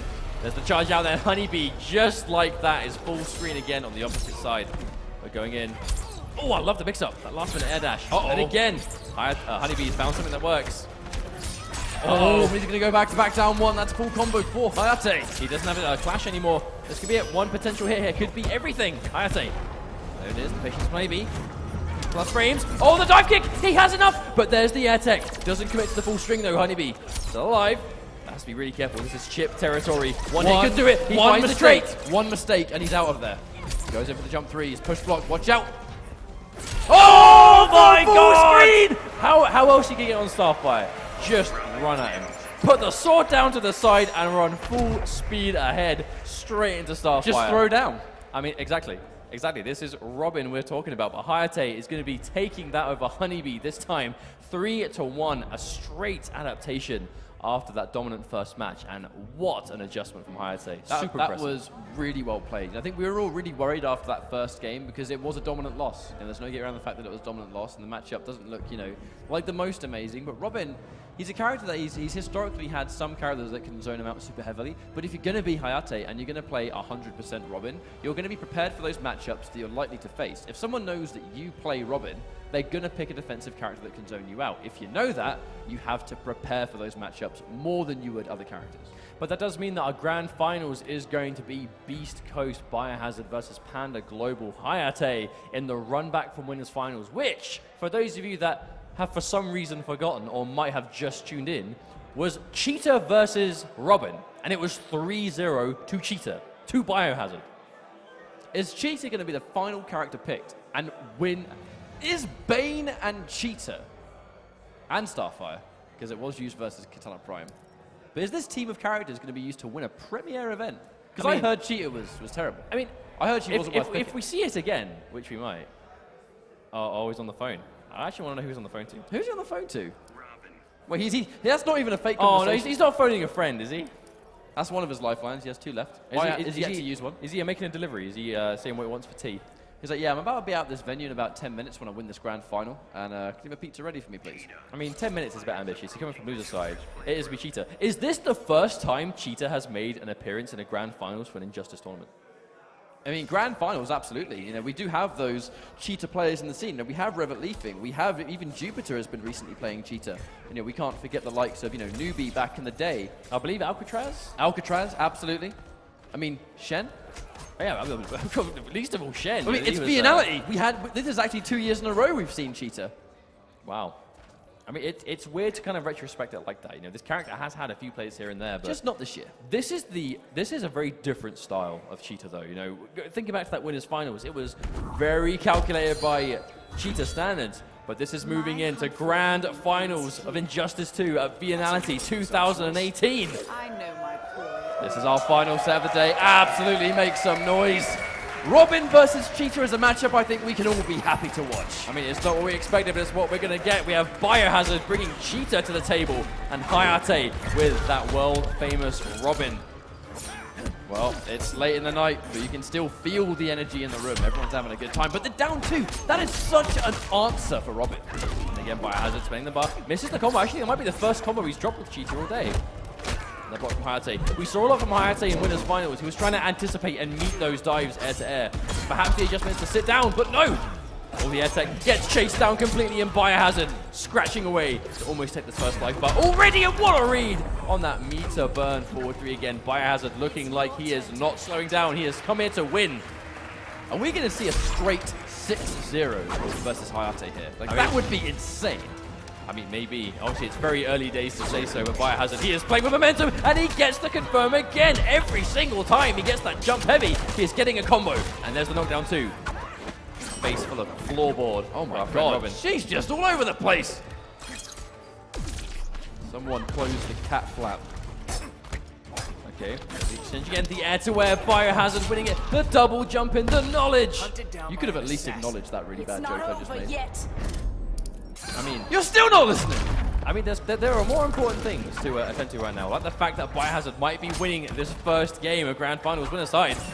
Tries to whip punishment against the backdash. What an answer! Jumping into leap, full combo, spending a second bar to finish it. Oh wow, and the extension. That is incredible stuff from Biohazard. Hayate doesn't have a clash anymore. That was all guaranteed damage. I think it's back 3. That's unfortunate. Yeah, and no meter to extend either. Hayate is again. Oh my lord! God, that was sick. Okay, this is 1000% a matchup. This is what Biohazard is prepared for. He has studied. He low-profiled the hit to get under to full punish the string. That is like like galaxy brain level matchup knowledge. But Cheetah, she's always been able to low profile like that. You know, I know Catwoman was always the talk of the town, that she was one of the only characters that could, but Cheetah was right there in the sidelines with very similar defensive utility. All right, we're going into another rematch. No stage selection. We're not trying to slow things down. We want to go one match into another. And the grab. There's so many mix-up options here that you can go for. Oh, wow. That came from downtown and beyond if it reached over here in the corner. That was like 2 seconds before it appeared. Come on again. Oh, more bar. Yeah. Oh, no, he misses the combo. Yeah, she caught the jumping heavy standing this time, so could have got more damage than usual, but unfortunately not. But still, that's a big lead already. And that is an adjustment from Hayate. He's not trying to meet the dash anymore, but still taking so much damage. Cheetah, every single touch, Biohazard is turning into massive damage. And look at the life lead again. We are seeing a bigger emphasis, I believe, on those low grabs from Cheetah because he's picking off the down one. So in these situations, he was going for the overhead grab in the winners finals, and they always whiffed. Ever since he's been going in for the lows, they've been hitting every single time. Oh, whip punish. There's a sweep, good enough with this kind of life lead. That's enough. Oh, another whip punish. Biohazard is punishing everything. He's trying to get into the gap, but there's the trade. Hayate has an opportunity here. It's definitely not going to even up the life lead, but give him some damage on the table. Backdash again. I mean, look at this Biohazard. He wants nothing to do with Robin. You can't even out this. Wow, Biohazard doing it every time. Whenever there's neutral, he's just backdashing the full screen, and then it is his choice how fast the match is being played. And look at this. Biohazard looking very good for taking another game, and that's Hayate can make something work. But I don't know, it's tough. I mean, a trade anti-air. Every single time Hayate is doing damage, Biohazard's taking damage back himself, unless he gets whiff punished. Yeah, he dials in for a tick grab for another time, because the down one connected actually allowed it to whiff completely, giving him the punish. One of the risks you make as a grappler, I think. Sometimes when you tick, if it hits, it's just not going to be your situation.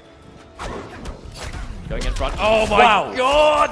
That's dead! Wow. We didn't even see the combo end right there. 2-0 in record time. I mean, what other word is there for it? We have Cheetah one game away from winning an Injustice Pro Series major event here at Viennality 2018. If you want to see Cheetah win this tournament, make some noise. I mean, Honeybee clapping, of course he is. But at the same time, I mean, down but not out, Hayate. He is the best Robin for a reason. If there is someone in the building that can make this adjustment, it is him. But there is a mountain to climb, and then there is being 2-0 down grand finals, right? It's not a good situation.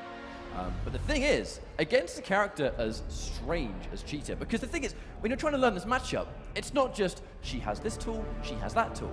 She can anti-air you with this. It's so much flying at you at any given moment. It's almost too much information to digest. But he's going to have to. He's got no other choice. This could potentially be the last game, or it might be the start of the comeback of the century. We're going to find out very soon what's going to happen with Biohazard trying to build that space. The trade. Oh, but not that time, Biohazard. That jumping heavy. Very patient, looking for his moment, because the second he goes in, it's sporadic. But oh, he has the trade! Oh my god! Damage! 632! You know what we said yesterday about Biohazard only playing characters that can do like 50% plus with a touch? I mean, she ticks the box. I didn't think Cheetah was in that list. Oh well, apparently she is now. I mean, the life lead already. All jokes aside, look at the difference in health and a big jump in. Yep, we go in for that wake-up attack. Almost a Hail Mary, but if it's going to work, then so be it. Hayate, he just needs something to get going. Oh, and Hayate doesn't finish the string to punish the chase down.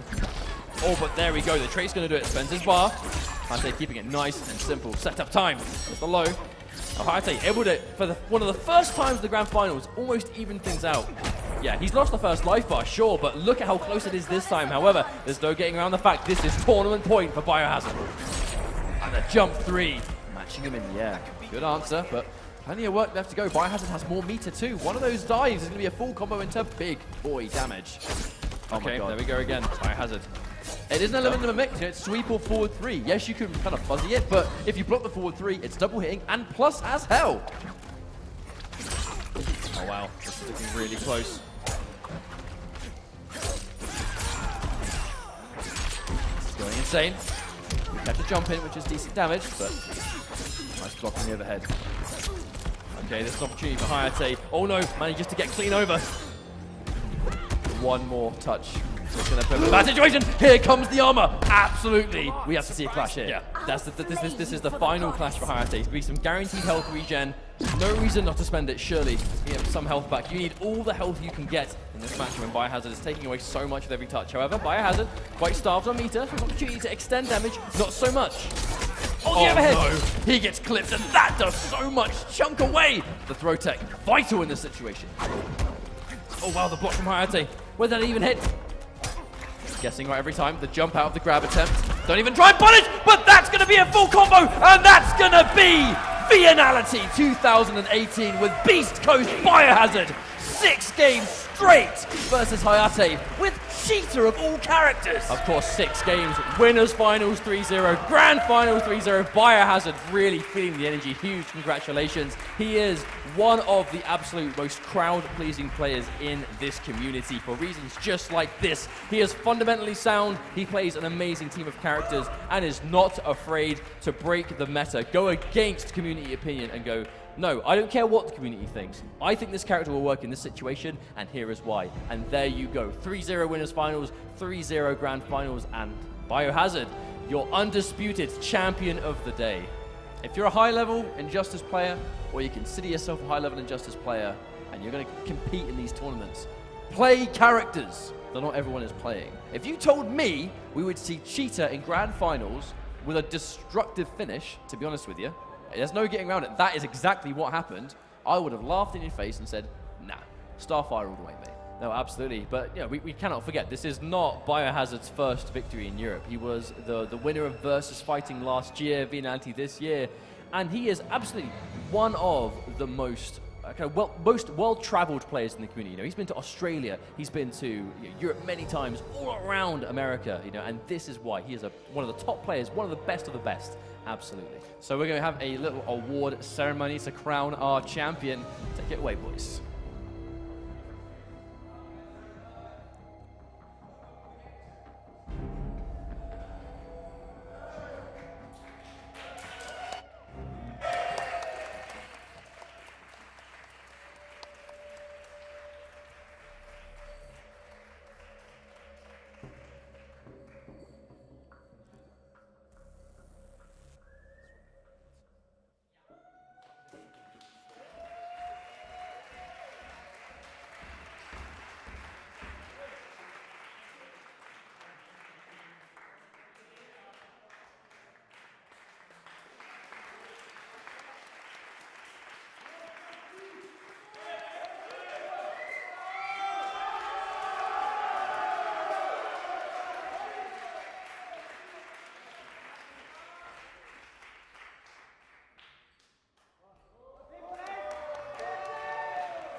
Second place.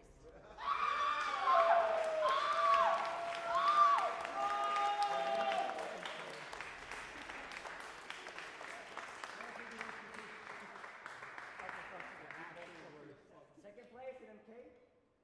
First place in our heart.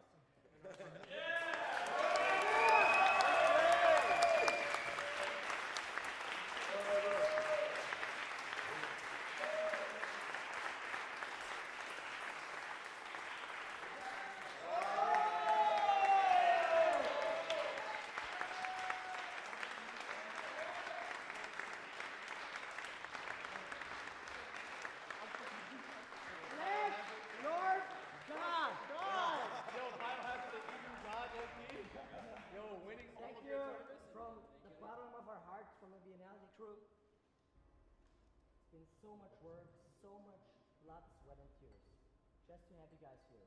And it means so much to us. So thank you very much. You're all